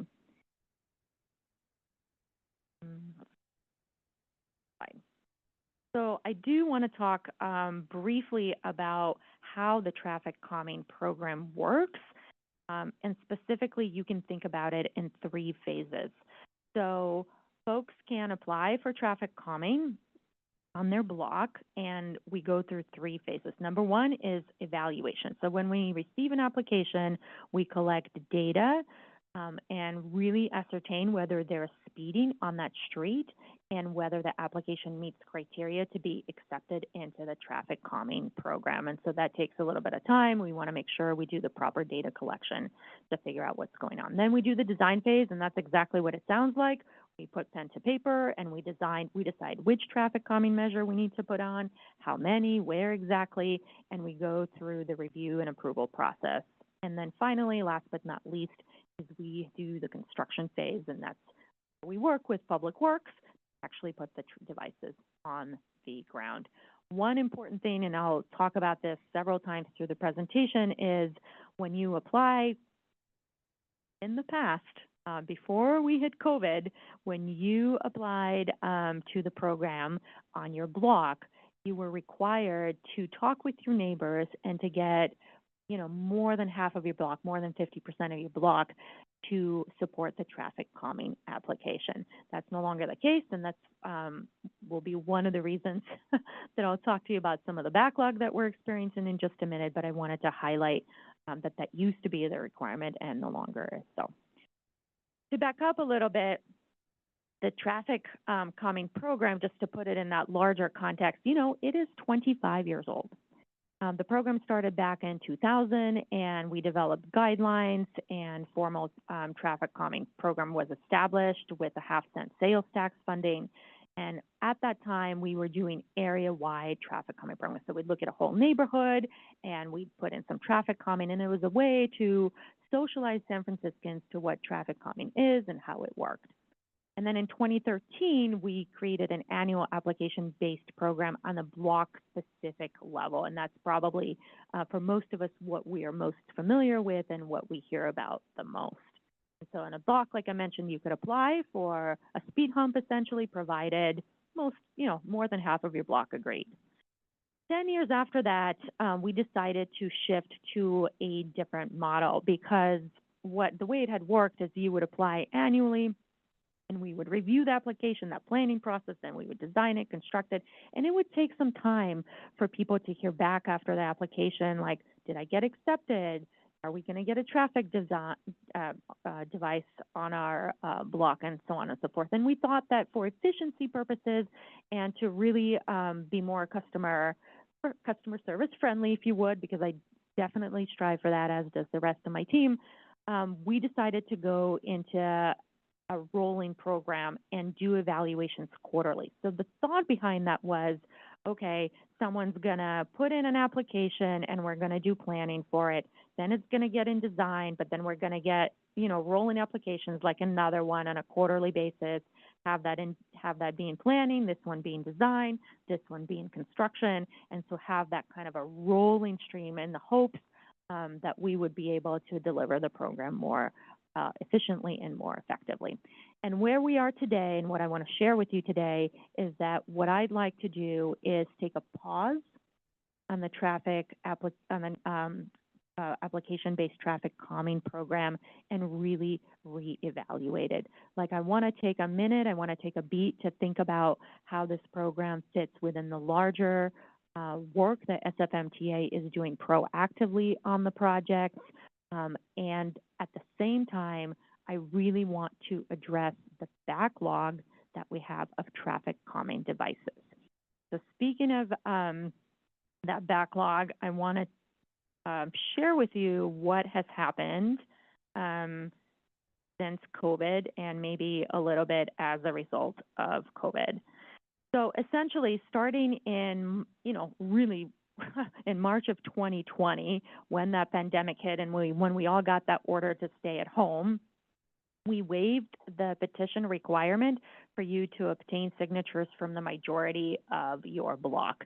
Because if you recall, we were very much trying to isolate, not talk to each other, and we're very, very careful about that. And so it made sense at that time to say, okay, if you're seen speeding on your street, go ahead and just apply.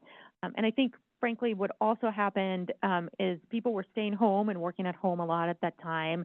And when you're at home, you're looking out the window a lot and you're seeing like a lot of what's going on your street, and maybe quite a bit of speeding. And due to that prevalence of speeding on residential streets, more than 50% of applications that came in were accepted, which is a relatively large number for us. So that was happening during like 2020, 21, 22. And then in 23, just as I mentioned before, we also were trying to transition that program from the annual intake of applications to that rolling quarterly basis. There's kind of a lot of stuff going on during those years, during COVID and slightly after. And here's a really good representation, specifically in bar graphs and numbers, of what I'm talking about and what had transpired. So you can see that prior to COVID, we had like an average of 100 or so applications. The blue bars are what staff projected that we would get in applications. The yellow bars is actually what happened and how many applications we got. And so you can see as we remove that requirement of obtaining signatures from the majority of your block in fiscal year 21, the amount of applications we got like doubled. And then the following year, oh my goodness, it was 340 plus applications, like a significant jump.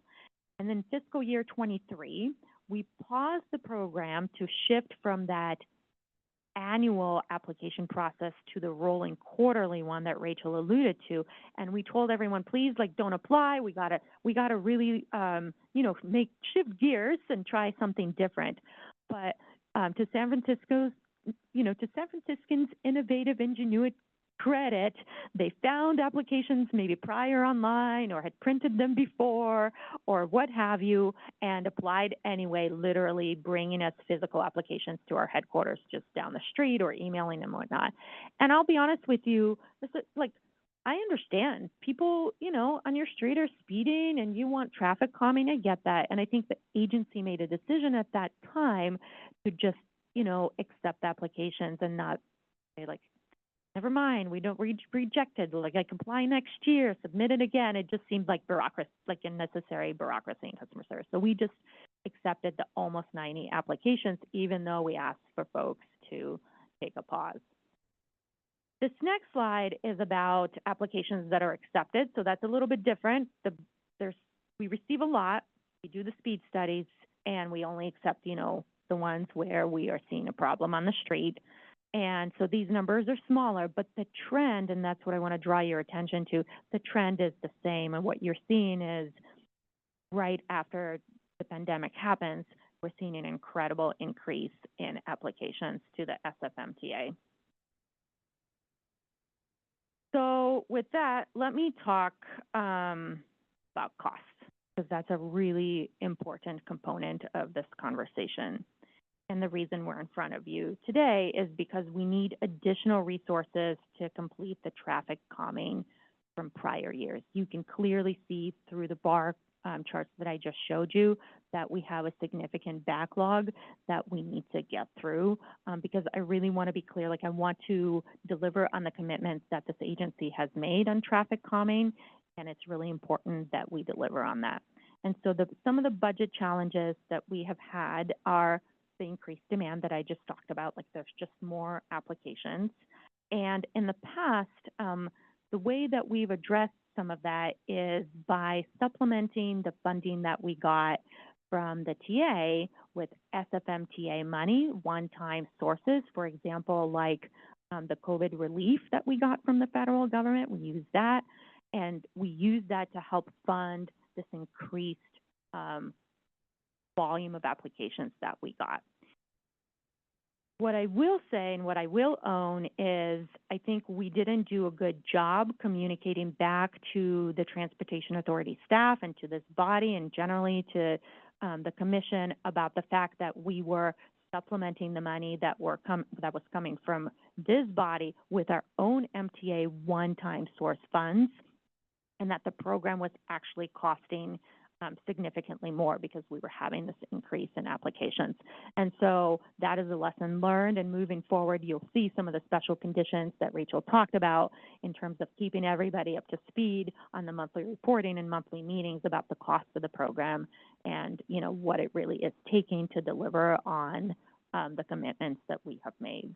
Some other challenges that we've had are around how we did our budgeting in terms of basically not including escalation and contingency, for example. So another really good lessons learned moving forward as we do our budgeting.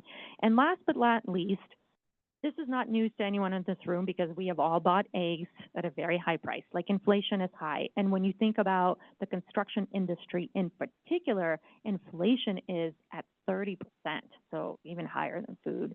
And so that is affecting this program very much because, of course, we're actually physically constructing with concrete.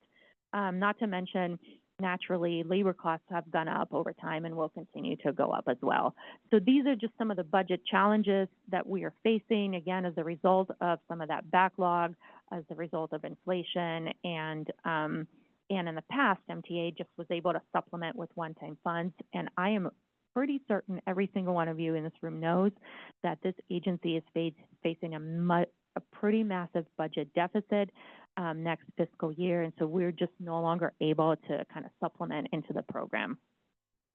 So with that, the next three slides, they're in your packet, and hopefully you looked at them, and I'll try not to belabor them, but they're very detailed, going phase by phase of each project and talking about what we've done, how much it's cost, and what we are requesting from you today. So fiscal year 21 cycle, we've completed all of the planning using both Prop K and MTA sources. We do need a little bit more of design money. We're 93% complete on designing work, but we have 8 more locations left, and so we are requesting $57,000 today. On the construction phase, we are also 86% complete, so we're getting there, but we do need construction money for the remaining 14%. So about 17 more, not about, exactly 17 more locations to the tune of $200,000 as the request. For the next budget cycle of 22, the planning for that is complete, and the design is complete as well, so that's really good news. But for the construction phase, we do not have sufficient funds, and so we do want to construct these 270 devices, and we're asking for $6.3 million to do so. And finally, for fiscal year 23 cycle, we are looking, planning is complete. We are 25% into design, and so we need some additional funding to complete the design of what's remaining, 30 of the 40 locations. And last but not least, we're not asking for this today, but we do need to construct all of the traffic calming devices from that fiscal year cycle, and that's going to cost an estimate of $1.8 million. We're not requesting that today. That'll be a subject of a future request, but I think we collectively wanted to be transparent and to show what was coming in the future, just to make sure people understood what it would take to deliver on the backlog that we have. A little bit on the quarterly evaluation. We moved into that quarterly and rolling evaluation that I talked about before to try to streamline the program a little bit. And I think it would have worked pretty well, but there were some challenges. Specifically, we thought that we could, like I mentioned before, concurrently evaluate things like things that were in planning and design and construction. We would move them along, but I think we were too ambitious and we got stuck with the COVID era backlog and just could not make that happen. I think we were also successful at first by letting people know quicker. Like once you applied, we were able to let you know quicker that you were accepted into the program or denied, but we couldn't really keep up with that because what I have to tell you is, even though the amount of applications increased significantly, as I showed you in those bar charts, the staffing for the program remained the same, like the same amount of people basically doing all the work. And so we made some progress at the beginning, but maybe not quite at the end. So in conclusion, I'll just share, it's unclear whether the rolling program would have worked better or not, to be, determined perhaps in the future. But just bottom line is I'd really love to get through the backlog to deliver on what we had promised. 2 more slides, I promise. Lessons learned, perhaps the most important slides, lessons learned and next steps. The very biggest lesson, I think, in moving forward is we have to right-size the program in alignment with the available funding.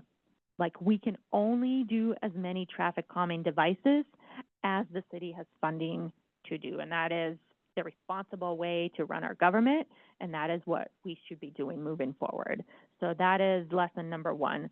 Then also a couple of other lessons. When we're doing budgeting, we have to include cost escalation and contingency, so we're certainly going to be doing that moving forward. We have to work with Public Works to increase traffic calming construction capacity so that we're able to deliver devices faster. And part of that is using the job order contract with them, so they can contract out to deliver those as fast as possible. And of course, we have to always explore opportunities to improve internal and external processes, look at best practices, and innovate and identify, try new devices on our streets to calm traffic. So what I'd like to do are 2 things. One is I want to pause the application-based program next week, basically at the end of the fiscal year, so we can take some time to really sit with it, to evaluate it, to look at it within the context of the proactive work that agency is doing on traffic calming, and to figure out, how do we continue this program? How does it work in the future? How much of it can we afford? Really take a minute to do that. And number 2 is I really want to deliver on the backlog, and this is why I'm here in front of you asking for your support to do that.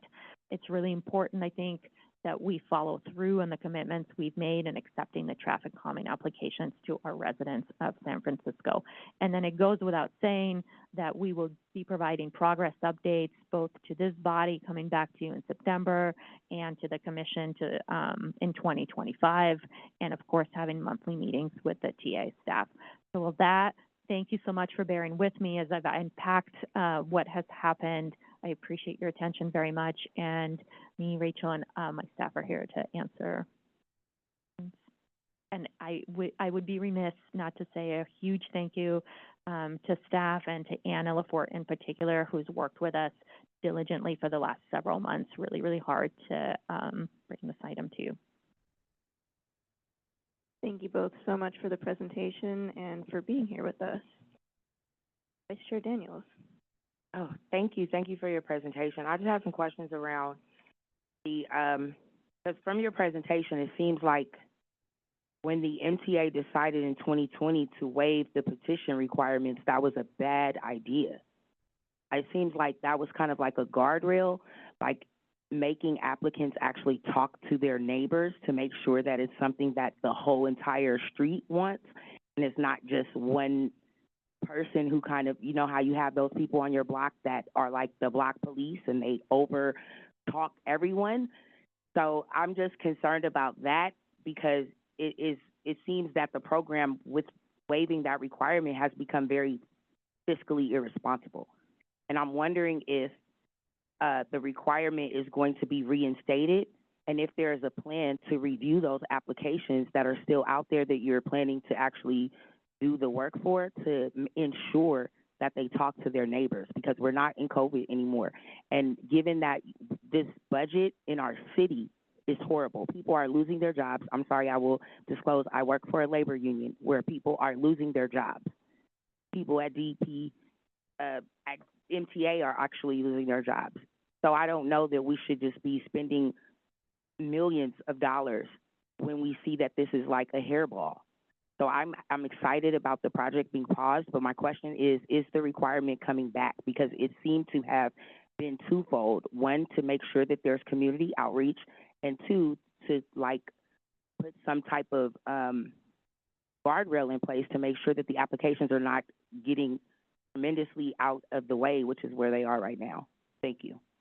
Thank you, Vice Chair Daniels, for these very astute observations, and really they are truly spot on. And I think, you know, when we removed that requirement during the COVID, lots of different things happened during COVID, but you are absolutely right in that moving, you know, that's why we want to pause the program. We want to reevaluate it. And this is exactly one of those very, very things that we want to look at. And frankly, to your point, there was a very good reason why we required folks to be on the block and to check with their neighbors. And so, you know, we're pausing it, and that is not going to be the thing that is moving forward. Like, that is not happening. So, and I appreciate what you're saying about having that engagement with the community. That is very, very critical. So, thank you, really, truly. Yes, I actually have some experience with this program, but not through the application, through the proactive way. And I did a walkthrough with Mr. Curtis at Star King Elementary. Yes, so thank you. Member Ortega. Hi, I'd like to thank everyone also for the presentation. It was very enlightening. I have probably a less interesting question I'll save for the end. I do also just want to comment on the fact that we want to backfill all these applications, and I think that is great, but has there been a look at all of the applications to actually both cross-line them with the high injury network and cross-line them with, you know, like I'd say the more egregious areas, so that if you cannot fill all of these backlogs, like you have the streets that actually need it versus the potential for some very overzealous neighbors. Is that something you guys have, so that if you can't get funding for everything, because this is, I agree, it's a lot of money for cement. I think my rough calculation is like $10,000 a cement pile, basically. Thank you for that question. And yeah, absolutely, we do. I mean, thank you for bringing up the high injury network. Obviously, MTA is very concerned about what's going on in a high injury network, and we have separate programs that deal with safety on the high injury network, and we focus on slowing down traffic and making pedestrians safe, and all kinds of toolkits that we have in our box. And I think what I'm hearing is a little bit of a theme from Vice Chair Daniels and you in terms of, hey, like, people just applied. And so in conversations, as we talked about how we're going to implement this all collectively as staff, we do have some thoughts about as we move forward, like, okay, we maybe need to check in with the community and see, like, is this still needed or what's going on? We thought about, okay, maybe we'll we'll put things on the doors to let people know that's happening. I'm not sure how we'll go about it exactly, but it has absolutely occurred to us that we need to do some work with the community as we implement the traffic calming that is in the backlog. So I appreciate that sentiment and absolutely is on our mind. I don't know, Damon, if you want to add anything at any time, I'm talking, but yeah. Okay, great. So the other question I had is actually in regards to the actual traffic stopping things themselves. Do we take into account the elevation and the average height of a car? And the reason I bring this up is there is a traffic calming measure on 21st Street in Noe Valley, which I basically have to stop to like get over, and it's perhaps because I have a lower car. I have an Impreza, and so my car wheelbase is just lower off the ground than a lot of modern SUV cars. And so like I promise you, this is not, I'm trying to speed. This is like, I'm going 10 miles per hour and my car, because of the incline of the hill, just like scrapes the bump and like the road. And so I guess is like, how is the incline of the hill accounted for in these traffic calming measures? Turn it off. There we go. Now we're good. Okay. So good question. We do take into account the grade of the street and all traffic calming devices, no matter whether they're a hump, a table, raised crosswalk. They're all specifications are they're between 3 1/4 and 3 3/4 inches high only. There may be, they're all installed by hand crews using hand tools. So there may be some variations, and there may be a particular location. Certainly send me that location or tell me now, and I'll make sure that we take a look at it. That's not something I hear often, which is a good thing. But certainly, there could be some specifics that to a particular location where we might want to go out and shave a little bit off the top. And these are asphalt, by the way, not concrete. You were yeah. Sorry, you're correct. I'm incorrect there.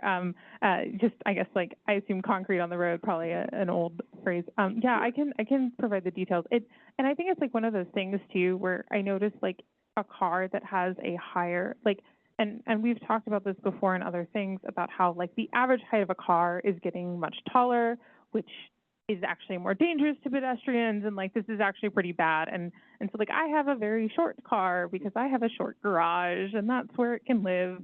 But like I noticed that like for me the grade tends to like I have to slow down a lot more because of the shortness of my car versus someone in an SUV. And I feel like that's kind of an interesting thing that I also would love to see kind of included in your thoughts, because I feel like that's not a now problem, but that is a problem that a lot of roads are going to be facing in the future. And I feel like it does kind of create an interesting dynamic where if I had a taller car, I wouldn't have this problem. And that's actually not good. So just some extra feedback and comments for you. Member Milford Rosales. Thank you very much for that detailed presentation. It was really good. One thing I noticed looking through the 3 like fiscal year breakdowns on spending, which I was generally aware of already, but the installation seems to be a significant cost factor here. And I've been seeing news throughout the East Bay of increasing amounts of just community installations of traffic calming infrastructure, and saw that Richmond recently passed their own measure to kind of set standards and requirements to allow neighborhoods to come together and install things like flex posts and stuff on their own independently. Obviously, that's not as effective as concrete and concrete and asphalt, and there are city jobs and people that are normally already supposed to be on this work, but it seems like with massive backlogs and increasing budget issues behind, like, affecting this program, is that something that SFMTA has considered at all?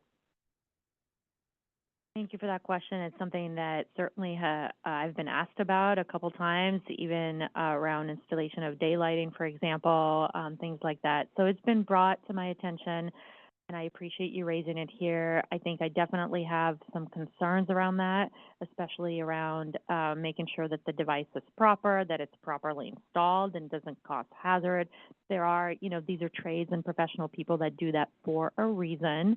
So I'd be interested maybe to learning a little bit more what Richmond is doing, but as of this time, that is not something that I'm considering. I think it's important to have them be authorized and professionally installed by this agency, as it is indeed our job. Thank you very much. Member Kim? Thank you, Chair, and then thank you for presentation. It's really helped to understand more, and really sharing the lessons learned that helps me a lot, and also it shows the transparency. And then I have a question. Do you get other lessons learned? For example, right now you need to prioritize certain spot, right? So other members already mentioned if we don't have enough budget, maybe we can choose some spot very effective. And then in the past, we installed a lot of space. Did you see any correlations with traffic accident? So if we add more calming measure, really significantly reduced traffic accident, then which spot, which area? Maybe you can figure out, those data help you prioritize the future selection of a spot. So do you have any key measuring indicator or lessons learned from that? Thank you for that. Two-part question. We'll team tag that. A couple of things. I mean, I'm hearing loud and clear, and this is why this meeting is so useful, and to hear from all of you about prioritization, and as we move forward with implementation, giving some consideration of the fact that, again, we relax the requirement and the barrier into entry, and how what are some prioritization criteria maybe, or some thoughts that we might have about how to implement that backlog. So that feedback is helpful to us, very consistent here across the board, and gives us something to think about as we move forward with, executing on the backlog.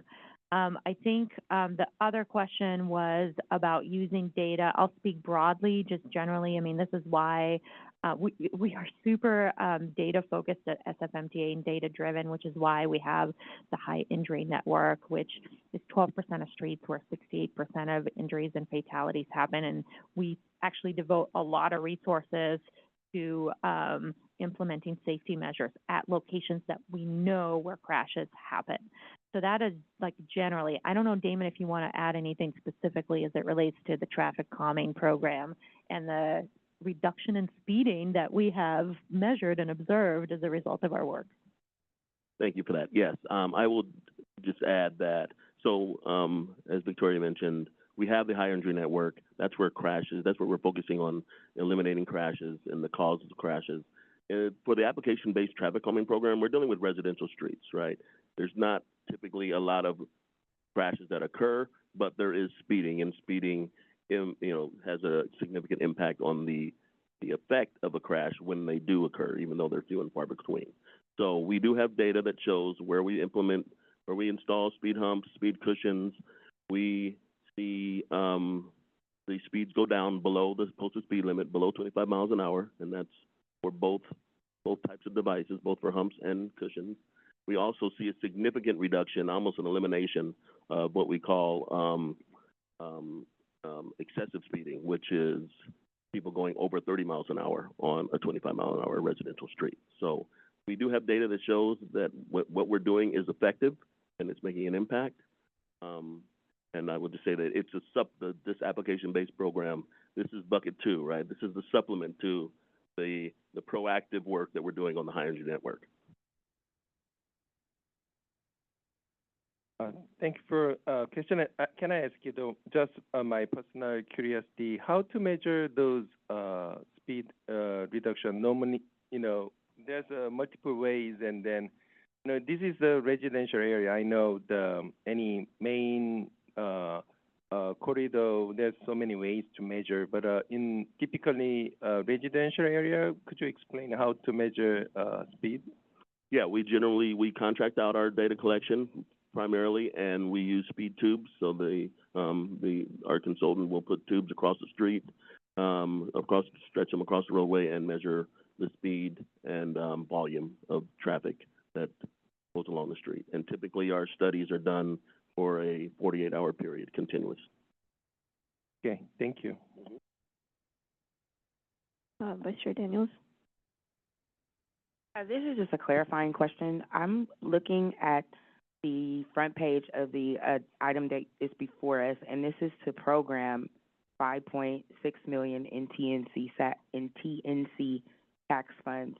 But we have the next item agenda is to allocate 6.8 million to the same project. Can you explain that? I don't know the difference between program and allocate, and that seems like you're asking for $11 million for traffic calming.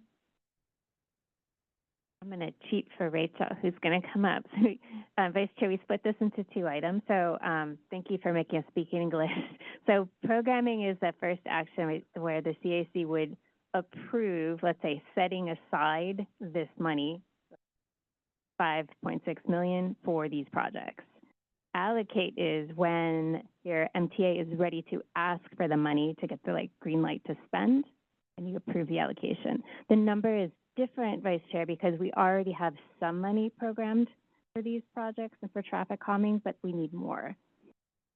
So the total funding that they're asking for is 11 million, or is it 6.8 million? The latter. It's the latter. We're adding 5.6 more to let's say sort of their budget or what we have in the bank for them.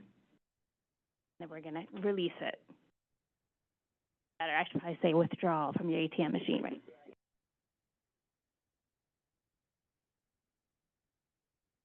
Thanks so much for the presentation. I have a couple of questions. I'm very appreciative of this program and the fact that you all are taking a pause to reevaluate. Just to clarify, any applications that came in through 24 and 25 are going to use the same guidelines that were advertised and will be evaluated as part of the backlog? Or I guess maybe what's the plan for the applications that came in 2024 and 2025 before? Thank you for that question. I think the short answer is we're going to take the time during the pause to figure out how to move those applications forward, in what way, what criteria will be used, what how they'll fit into whatever the new application-based program looks like. And so, yeah, those applications will be held and be on pause along with the program. And just for transparency, sorry.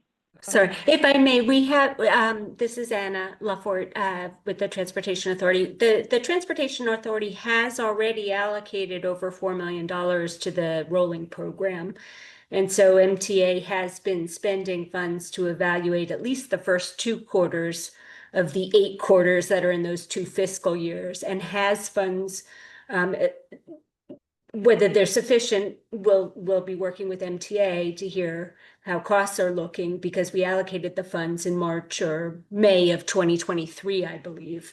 So just wanted to add that. Yeah, that's exactly right. Great, thank you. That's helpful. And then I guess this is more feedback. I am very supportive of looking more closely at the proactive measures that the agency can take rather than relying on neighbors to apply, particularly because there are people with time and resources to fill out the application and go talk to all of their neighbors, and then there are people who would love, traffic calming and don't have, maybe the time or the resources to do that. So I'm definitely interested in ways that the agency can use data that it has about speeding, or look at more creative ways to collect data about speeding on residential streets. And I could see like a component where people can like tell the agency that they're seeing speeding as like an additional data point, but maybe not the whole story, so that we're not just like prioritizing people who can like have the ability to apply. So yeah, I'm curious. My concern about that is the cost of proactively trying to gather that kind of data. So I'm just curious if you all have, I assume you all have thought about this already, and you have anything to share about what the costs of that sort of program, proactive program would be, and where you would want the funding to come from? Thank you for that question, Chair. I mean, I think we collect a lot of data already, so we have actually quite plenty of it, and figuring out how to use it strategically makes sense. If we require additional data collection, we can try to do that, and I'm not committing to this, just to be clear, but there is, Telegram data out there that people are collecting that I am aware of, and so it is something, and for those of you that don't know, it's just regular citizens that have, technology in their windows to collect data. So that is on my radar, and it is something that I'm trying to learn more about and understand to better figure out, like, what is the validity of that data? How, is it usable for government purposes, things like that. But that's an example of, like, taking the pause and reevaluating and thinking through those kinds of things to see what can be used in the future for implementation. Great, that makes sense. Thank you. Yeah. And if I may, I'll just add that, and also we'll be looking to some of our other sister cities. I know Boston in particular has recently implemented a purely proactive traffic calming program. So we'll be reaching out to them to find out, all the particulars of what they're doing, and see if we can apply some of those, aspects of their program to us, our program here. Awesome. Thank you. Member Ford. I have sort of a late one. I guess what I'm hearing here is there's definitely, like, at the bureaucratic problems with the current application program, and there's some troubles with, like, how much we're studying to get implemented. But what I guess I didn't hear about is, like, how you guys think about prioritization. And, like, when you only have so much funding, you want to spend your dollars wisely. And are we going to continue to be doing traffic calming? And how are we going to prioritize projects in absence of application and community agitation? Like, how does SFMTA think about this narrower pipe and getting the right projects to the top? Thank you for that question. And I guess that is the point of hitting a pause button on this program and reevaluating it to do exactly what you're just saying, to think about strategically, what does this look like in the future? So again, under bucket number 1, we're very data driven, and we prioritize the high injury network. We prioritize where we hear from schools through our school walk audits, quick build projects, and so on and so forth. So I feel pretty solid on the prioritization of bucket number 1. And then this other bucket number 2 is, that's exactly one of the reasons that we want to pause and really think about, okay, with limited resources that we have going on in the city, what is the future of this program? Does it just become totally proactive altogether and data-driven, or do we allow some form of application-based traffic calming, but then what are the criteria, right? Do we go back to, like, you get half of your block or something else? And so I want to engage and, learn from other cities what they're doing, talk to some people, and engage and really think about what that looks like. And so you're not hearing it because I think we want to take a minute and take a beat to figure that out. So then the question is, actually, how long is that pause, and what's your timeline for figuring that out? Good question. I knew that was coming. You know, yeah, I'm really not sure. I would say probably at least a year. I think we're going to be back here giving you guys updates frequently as to how our thinking is evolving, but I would say a minimum of a year. I do, and probably even more.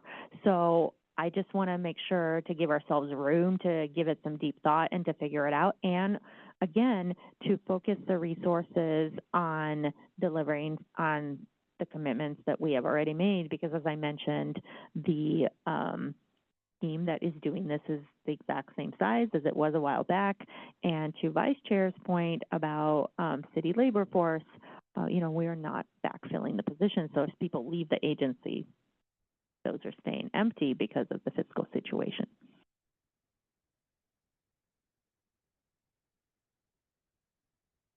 If there are no other questions or comments from members, we can take public comment in the room if there is any.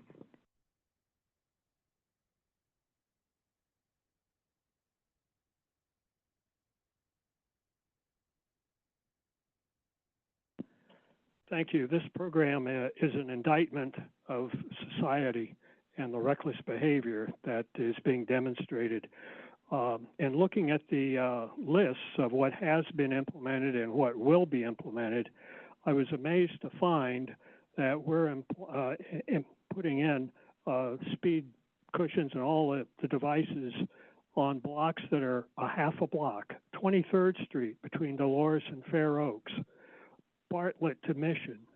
These are all half-block streets you're having to put in devices on. Chattanooga, 22nd Street to Dolores, adjacent to a school, Edison School, and you're having to put these in. 23rd Street between Noe and Castro is a hill, and then we're having to put a device in. It's unbelievable because the hill is relatively steep, and if you're going either up or down, you don't know what's on the other side of that crest of the hill. So I am appalled that we're having to spend all this money to take care of the outliers in society and trying to calm them down. I wish there was a press release or something to show the fact that all this money is being spent needlessly. I mean, it really shouldn't have to be spent, but because we got the 10%ers in society, we're having to spend this money.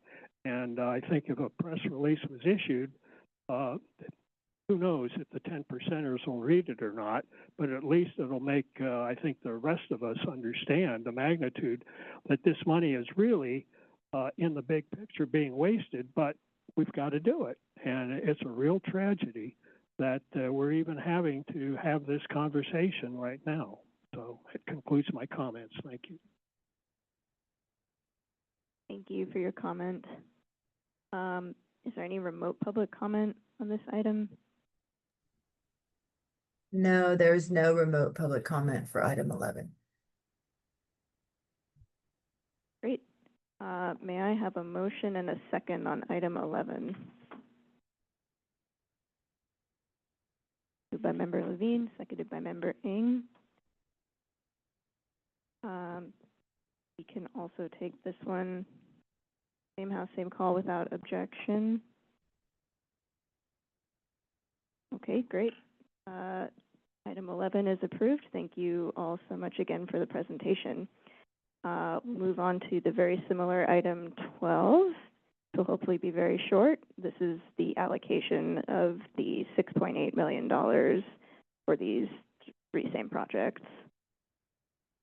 And we have Rachel Seberg back with us to present this item.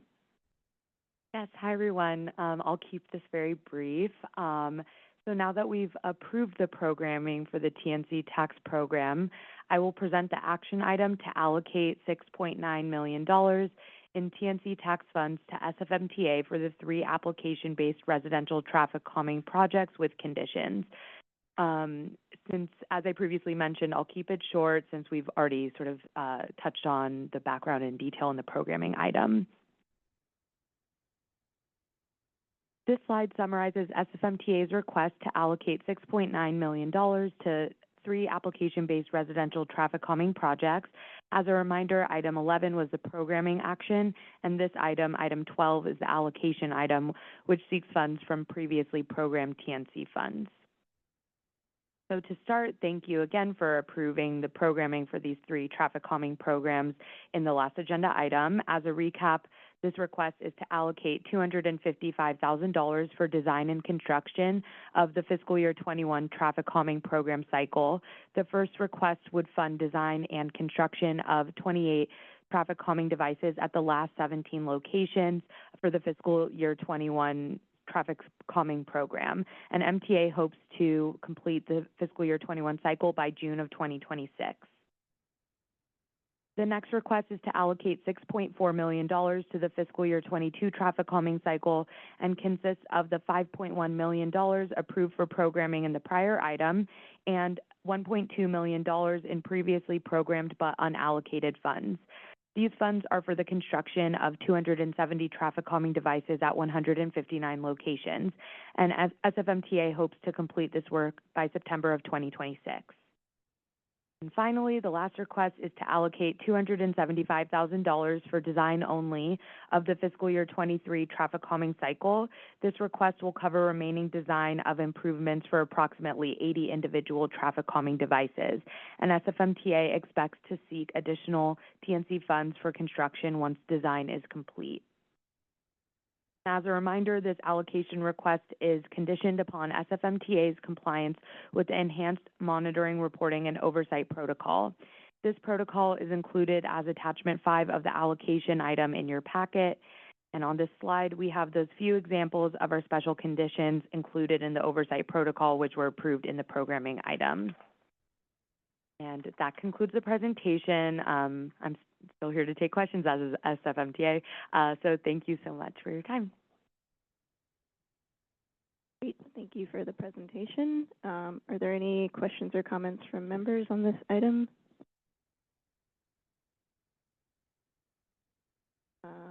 Not seeing any. Is there any public comment in the room on this item? Seeing any operators or any remote public comment on this item? No remote public comment for item 12. Great. Can I get a motion and a second to approve item 12? Moved by member Milford Rosales. Seconded by member Kim. And we can take this same, nope, okay, never mind. Madam Clerk, can we get a roll call vote, please? On the motion to approve item 12, member Bars. Bars absent. Vice Chair Daniels. Daniels, no. Daniels, nay. Member Ford. Ford, aye. Ford, aye. Member Imadadeen. Imadadeen, no. Imadadeen, nay. Member Kim. Kim, aye. Kim, aye. Member Levine. Levine, aye. Levine, aye. Member Margarita. Margarita absent. Member Milford Rosales. Milford Rosales, aye. Milford Rosales, aye. Member Ng. Ng, aye. Ng, aye. Member Ortega. Ortega, aye. Ortega, aye. Chair Siegel. Siegel, aye. Siegel, aye.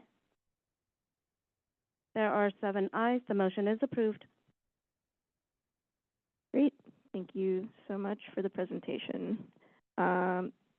Puts us on item 13, the I-280 southbound Ocean Avenue off-ramp improvement project. And this is an information item. And we have Elisa Paz, Principal Transportation Planner, here with us to present this item.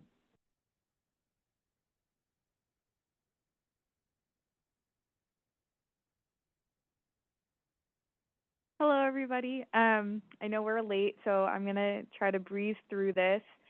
This is a info item for the I-280 southbound Ocean Avenue off-ramp improvement project.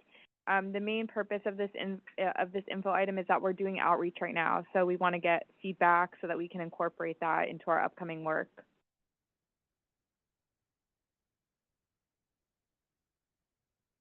There we go. Okay. So we're looking at the 280 Ocean Avenue southbound off-ramp. You can see that on this picture. It drops onto Ocean Avenue, and it's, for context, it's between Lick Wilmerding, City College, and the Ocean Avenue BART and Muni Station. We have a few challenges that we're working to address and kind of working around in this project. So first, in terms of the challenges on the roadway, it's currently an uncontrolled off-ramp, so the cars that are exiting the freeway don't have to stop when they enter Ocean. It's also curved, it's on a slight hill, and it's a pretty heavy pedestrian access path to City College and the commercial corridor out to the west. So there's a lot of conflicts that are happening at this intersection. The bike lane also transitions from a bike lane to a shared lane right at the off-ramp. So there's also bikes merging with cars, and Ocean Avenue opens up from 1 lane to 2 lanes. So there's also cars moving between lanes. So there's a lot happening right at this off-ramp.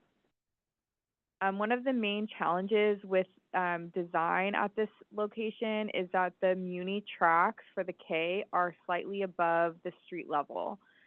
So it's not flat.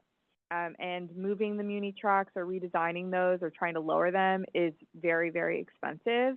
So we're working with what we've got in terms of the heightened rail. So we're designing around those. And the last thing is that we know that there's a lot of growth expected in the area. City College is going through a campus kind of remodel, and there's also the Balboa Reservoir, which is a lot of housing coming in. So there's expected to be more traffic of all modes going between kind of like the Frida Kahlo area and the BART station, so right across this ramp area. The idea to redesign the ramp first came out of a Balboa Park Station area plan in 2014, with the main goal to improve pedestrian and bicycle safety at the off-ramp location.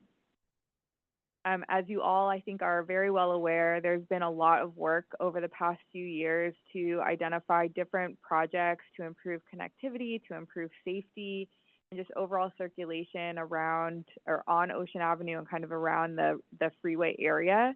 And so we want to acknowledge that this is kind of one piece in a larger puzzle. And so the design that we're recommending is being aware and kind of designing for these other ideas that have been put out there. We also did outreach in like the 2016 to 2020 period as part of the environmental phase. And so some of the feedback that we've heard previously is like the very important need to address congestion along Ocean and to improve access, again, for people walking and biking. There was interest in looking at the potential for left turns or mid-block crossings. That's prohibitive because of those raised rail tracks, but it did come up. And then the last one is just understanding the impacts of construction around the ramp. So here's our proposed design. I'm going to go right to left, which is the direction of westbound traffic. So first on the overpass, we are not changing the configuration of the road, but we are recommending to upgrade the existing bike lane, which is quite worn, to a green bike lane, so it's more visible to bikes and drivers that this is a bike space. And the width that we're working with on the overpass is very tight. And so we have the recommended green bike lane going to the off-ramp. And then at the off-ramp, you'll see that we have a new traffic signal. And with the new traffic signal, we have a second lane on the off-ramp. And the second lane on the off-ramp is really important because with the signal, we have cars that need to wait during the red light. So we need a place to store all those cars so they don't back up onto the main line.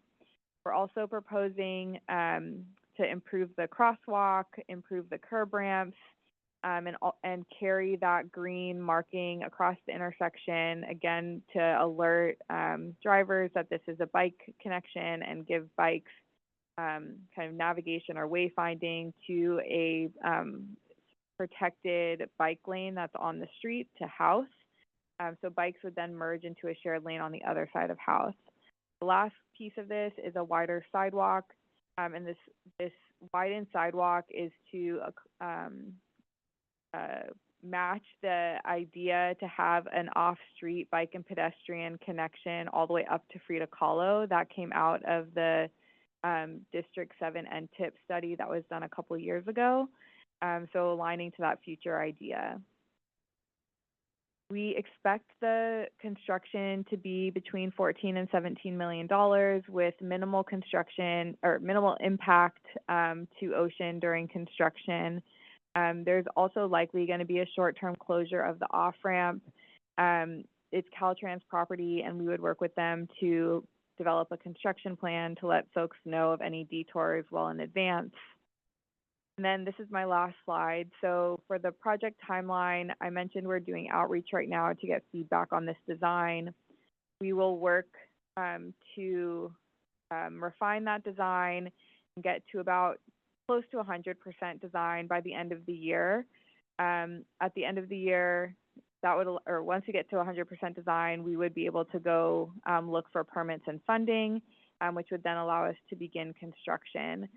So I will note the last piece of this is that I mentioned that we're close to final design, so we expect to need to come back for an additional request probably in the fall for a bit more money to address comments from Caltrans, from MTA, and from the public to really get it to 100% design. That's kind of the last step, is to address any outstanding comments.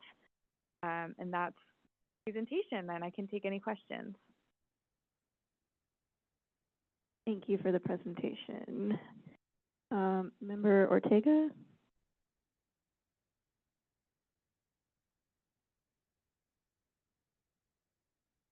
Hi, thank you for the presentation. Okay, I had to just have this explained. So there's a couple things that I'd like to call out on this. So the first is, you do have a bubble that says it's 2 vehicle lanes. I have to say, when I first looked at this project map, I've driven in this intersection, but I don't often drive in this intersection. I didn't realize you were adding a second lane. So I would like make sure you're calling that out. The second thing is, I understand that you're sort of hamstrung. This is a really tight area. That signal light and that exit, I am very worried about bicycle injuries. I look at that and I think people are going to blow the light. People are going to get in accidents because they're not used to having a light. I gotta say, if I was biking, and obviously I would leave this more to the people that bike in that area to provide feedback, but if I was biking there, it would be harrowing. I can't, like, and part of it I think is just like, I don't think people will be used to it, and I think you'd have to work with Caltrans to make sure that there's signage all along that exit, and half the time people don't read it anyway. So that's sort of my feedback. That's my 2 cents. I think that not extending a protected bike lane further down Ocean Avenue also feels like a miss. I feel like if you're going to have a bike lane, have a bike lane. The sharrows on the rest of the street just doesn't work. Like you've got a block and a half further. So that would be my feedback. Thanks. So I will just acknowledge that we are working very, very closely with Caltrans as part of this. So signage on the ramp, advance notice, there's like transition times to get signals functioning that I think you see around the city too. So those are all things that would go into place along with outreach. So thank you for that. I agree. I think that's very important to make sure people know how to use the new design. And then noted on having a longer bike connection. That's something that's come up in outreach that we've already been hearing. So we're working to think about how to address that. Member Milford Rosales. Thank you very much for bringing this back to us. I know that many of us have been asking about this exit ramp for a while. In part to second Member Ortega's comments, we have Cayuga Slow Street a few blocks down Ocean, and not having that connection, I think we've seen a lot amidst all the controversy on the Valencia bike lane over the past few years. One of the huge aspects of that has been that none of it has ever actually connected to the rest of the bike network below. And and missing a connection here seems big to me. I also have significant concerns about the double turn lanes right in front of the school. We've had we had a very prominent crash in a double right turn lane, same as this one, over at 4th and King almost 2 years ago now. And we've seen a pattern of pedestrian fatalities at major transfer points, such as 4th and King and West Portal, where we have large amounts of vehicular traffic going through the same space that people are transferring between different public transit options.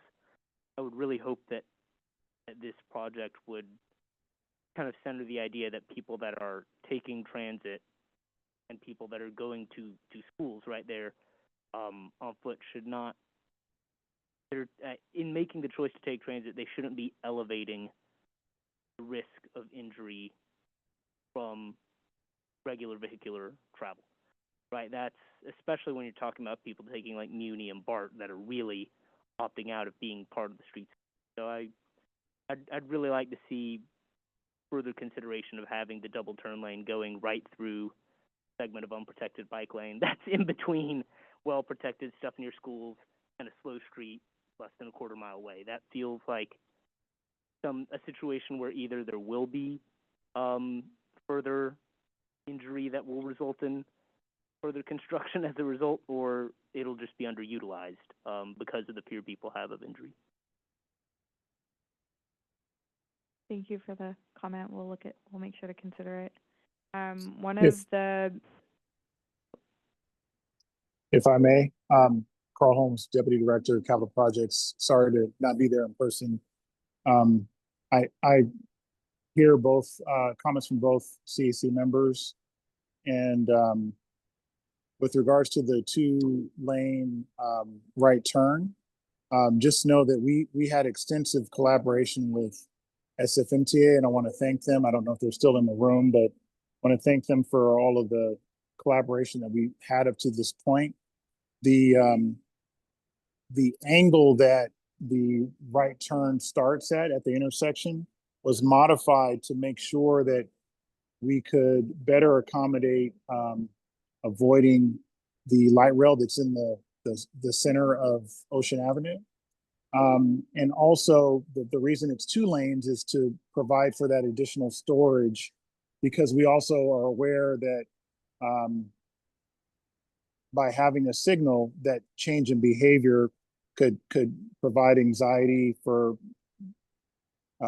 drivers, and wanted to make sure that that storage would alleviate that anxiety, but also would alleviate the anxiety of, more importantly, pedestrians and bicyclists that would be crossing as they traverse along Ocean Avenue.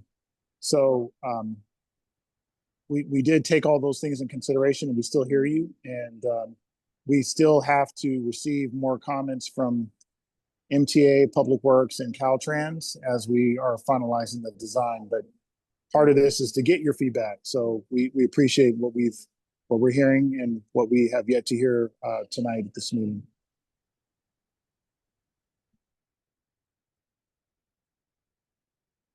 I thank you very much for adding that context. I would like to, I know this original pledge was made under the previous mayor's administration, but I would be, in the wake of the 4th and King accident, there was discussion about getting rid of double turn lanes throughout the city.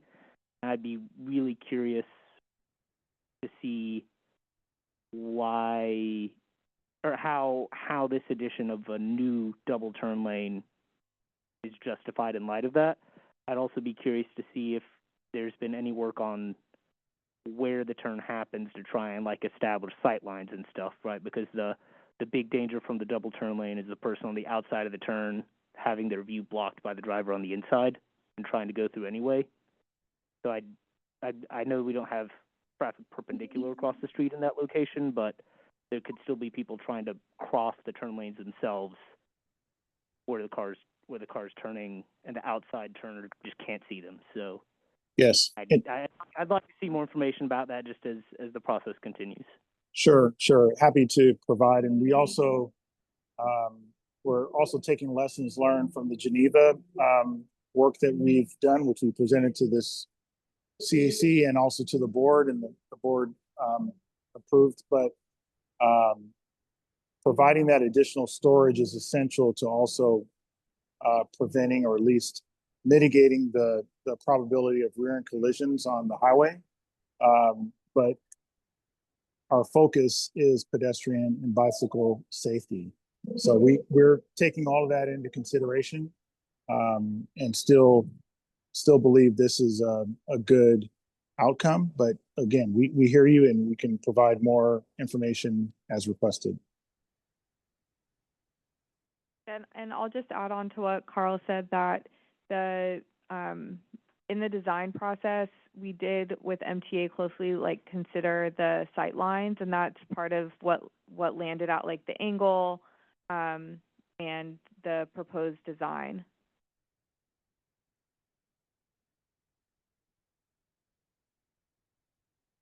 Member Ford?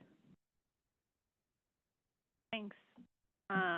Okay, so a couple of things that I noticed.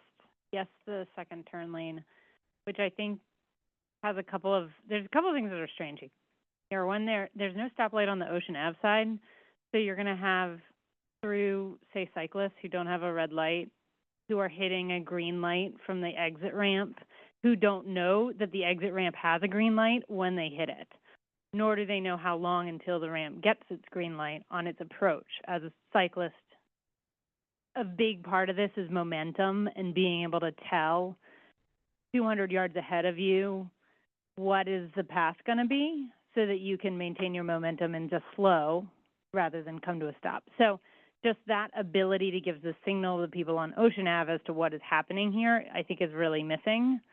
You would have space for a protected bike lane on that segment of Ocean Ave if it wasn't 2 lanes of traffic. Riding on an unprotected bike lane against 2 lanes of traffic, or with 2 lanes of car traffic that is coming off a freeway, is basically a no-go design for me. I am a bold cyclist. I rode here tonight, but that one's a hardcore segment right there as it's designed, but you have 8 feet of vehicle lane space, so it feels like you could have a 6-foot protected concrete bike lane and do the zipper merge at the stoplight the way we meter on-ramp traffic into the freeway at many other intersections. Just meter the traffic into Ocean Ave as a 1 lane of traffic by holding it in the storage area off Ocean Ave, because Ocean Ave is only 2 lanes for another 2 blocks, and then it goes back to 1 lane anyway. So why are we feeding more cars that Ocean Ave doesn't really have capacity for? And then finally, as I look at this, it's you're saying we're going to make a left turn as a cyclist onto House at an unprotected intersection that's going to go across 4 lanes of traffic. I'm not going to go from the far right across 4 lanes of freeway traffic on my bike, which again, back to momentum, I ride with kids on my bike. I'm not going to want to come to a stop as a sitting duck at that crosswalk and then be starting from a stop with 50 pounds on my bike. It's just not a left turn one's going to make very easily.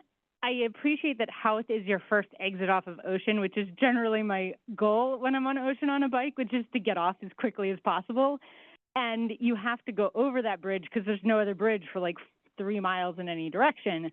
So I appreciate that you saw House as the exit. The question is, how can you make that left turn is kind of crazy. The other one that I would add as a connection is at Holloway, which is 3 more blocks west, is really the preferred east-west on a bike on that zone. And so what could we do to get to Holloway?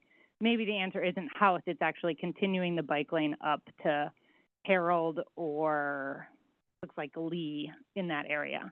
But all of those intersections aren't signaled, so it's a really hard left turn to make no matter what you do. Yeah, I think that about covers. But I think the big one I'd want is to zipper the cars into 1 lane before they enter Ocean. That would be my big ask. Thank you for all those comments. I'll start because I think there may be a few things we could improve on our graphics. So I just want to maybe start with that. So there would also be a signal on Ocean. So like the westbound approach would have a signal. So we will make that more clear. Like that full, like the intersection is signaled, not just one. Oh yeah, I could do that. Let me pull it up.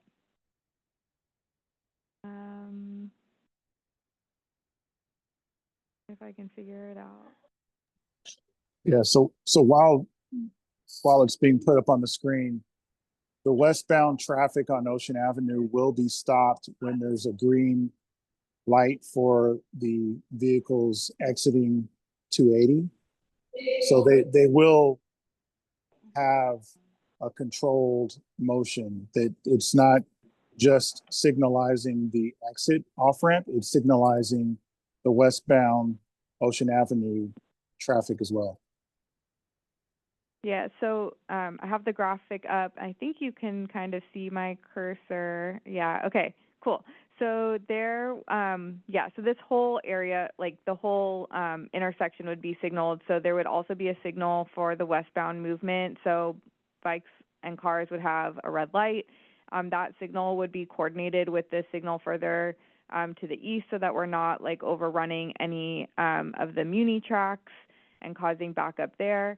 And then the other piece is around, that I want to clarify, is around the left turn onto House. That is not a proposed connection. So the conflict marking through the intersection is to show the transition to continue onto Ocean. And actually what you've recommended is what the recommendation was out of the D7 NTIP study, the Ocean Avenue Mobility Action Plan, which that study recommended to get folks, bicyclists, off of Ocean as quickly as possible using Lee, which is signalized, and putting them onto Holloway to have a nice like car light connection all the way westbound. The other thing that study recommended that I think is really important context here is that is this idea to make an off-street bike and pedestrian path between Frida Kahlo and all the way to at least the northbound on-ramp, so like to here, and even what we've been hearing from the community so far is like the importance of extending that to Cayuga, Alemany, San Jose, something like that. So the reason, I'm just going to bounce around a little bit. Again, like the reason for this wide sidewalk is that it would be wide enough to align with that future idea of an off-street bike and pedestrian path up to Frida Kahlo. And the other thing that we're being mindful of with the on-street bike lane and the wide sidewalk is that we don't want to do construction and then have to take it out and put something else down. So we're trying to be mindful about how we're using our construction dollars so that we hear about it all the time, that like improvements get put down and then another project comes and then that they rip out the brand new street and then they put something else down or the same thing down. So that's part of our consideration, that we want to align with this longer term idea that really has been coming up through outreach so far. So it's helpful to hear it from you all as well. And then the point about the zippering is not my expertise, but perhaps Yana or Carl might want to speak to that. Yana's coming.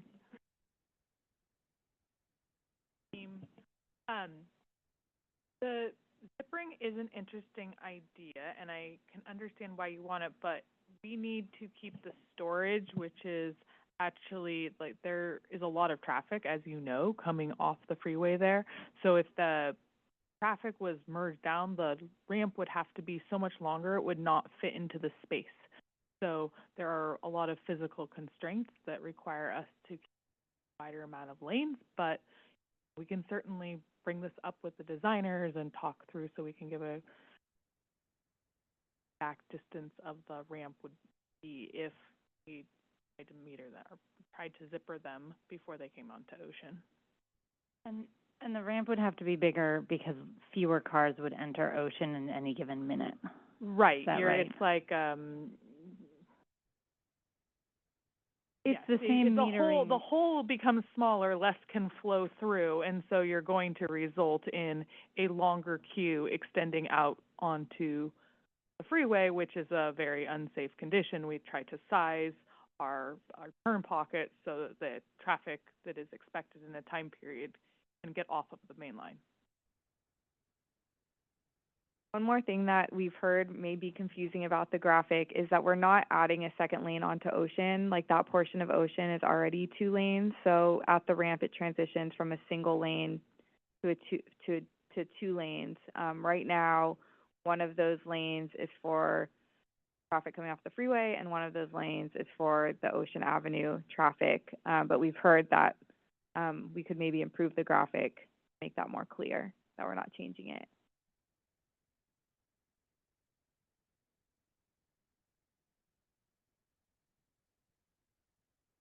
If there are no other questions or comments from members, we can go to public comment in the room if there is any. Seeing any, is there any remote public comment on this item? No remote public comment for this item. Great. Well, then thank you so much for the presentation. Really appreciate it. We'll move on to item 14, introduction of new business. Do any CAC members have new business? Member Levine.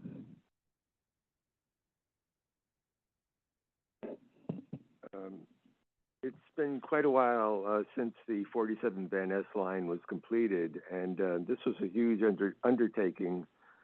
It impacted San Francisco in many ways, financially, environmentally, and with serious disruption to business along the corridor, among other things. It would be very helpful to get some comparative performance data at this time, since I guess it's been in operation now a year and a half or so. I'm not sure exactly. Addressing these issues now that there's been sufficient time for evaluation. And so I'm requesting that an SFMTA presentation be made, and a report as well as an agenda item for a near-term meeting. That's one item. And then I have another one. And again, this is now a third request. Again, requesting follow-up statistics on reported accidents which resulted in injuries involving bikes, e-bikes, scooters, skateboards, motorcycles, and other battery-powered transportation modes, including at-fault responsibility. The at-fault modes will continue to grow on San Francisco's roadways, and there's a great need to address their impacts as soon as possible to maximize safety. I believe, again, this is the third time I've requested this, so I'd appreciate some action on it. Thank you.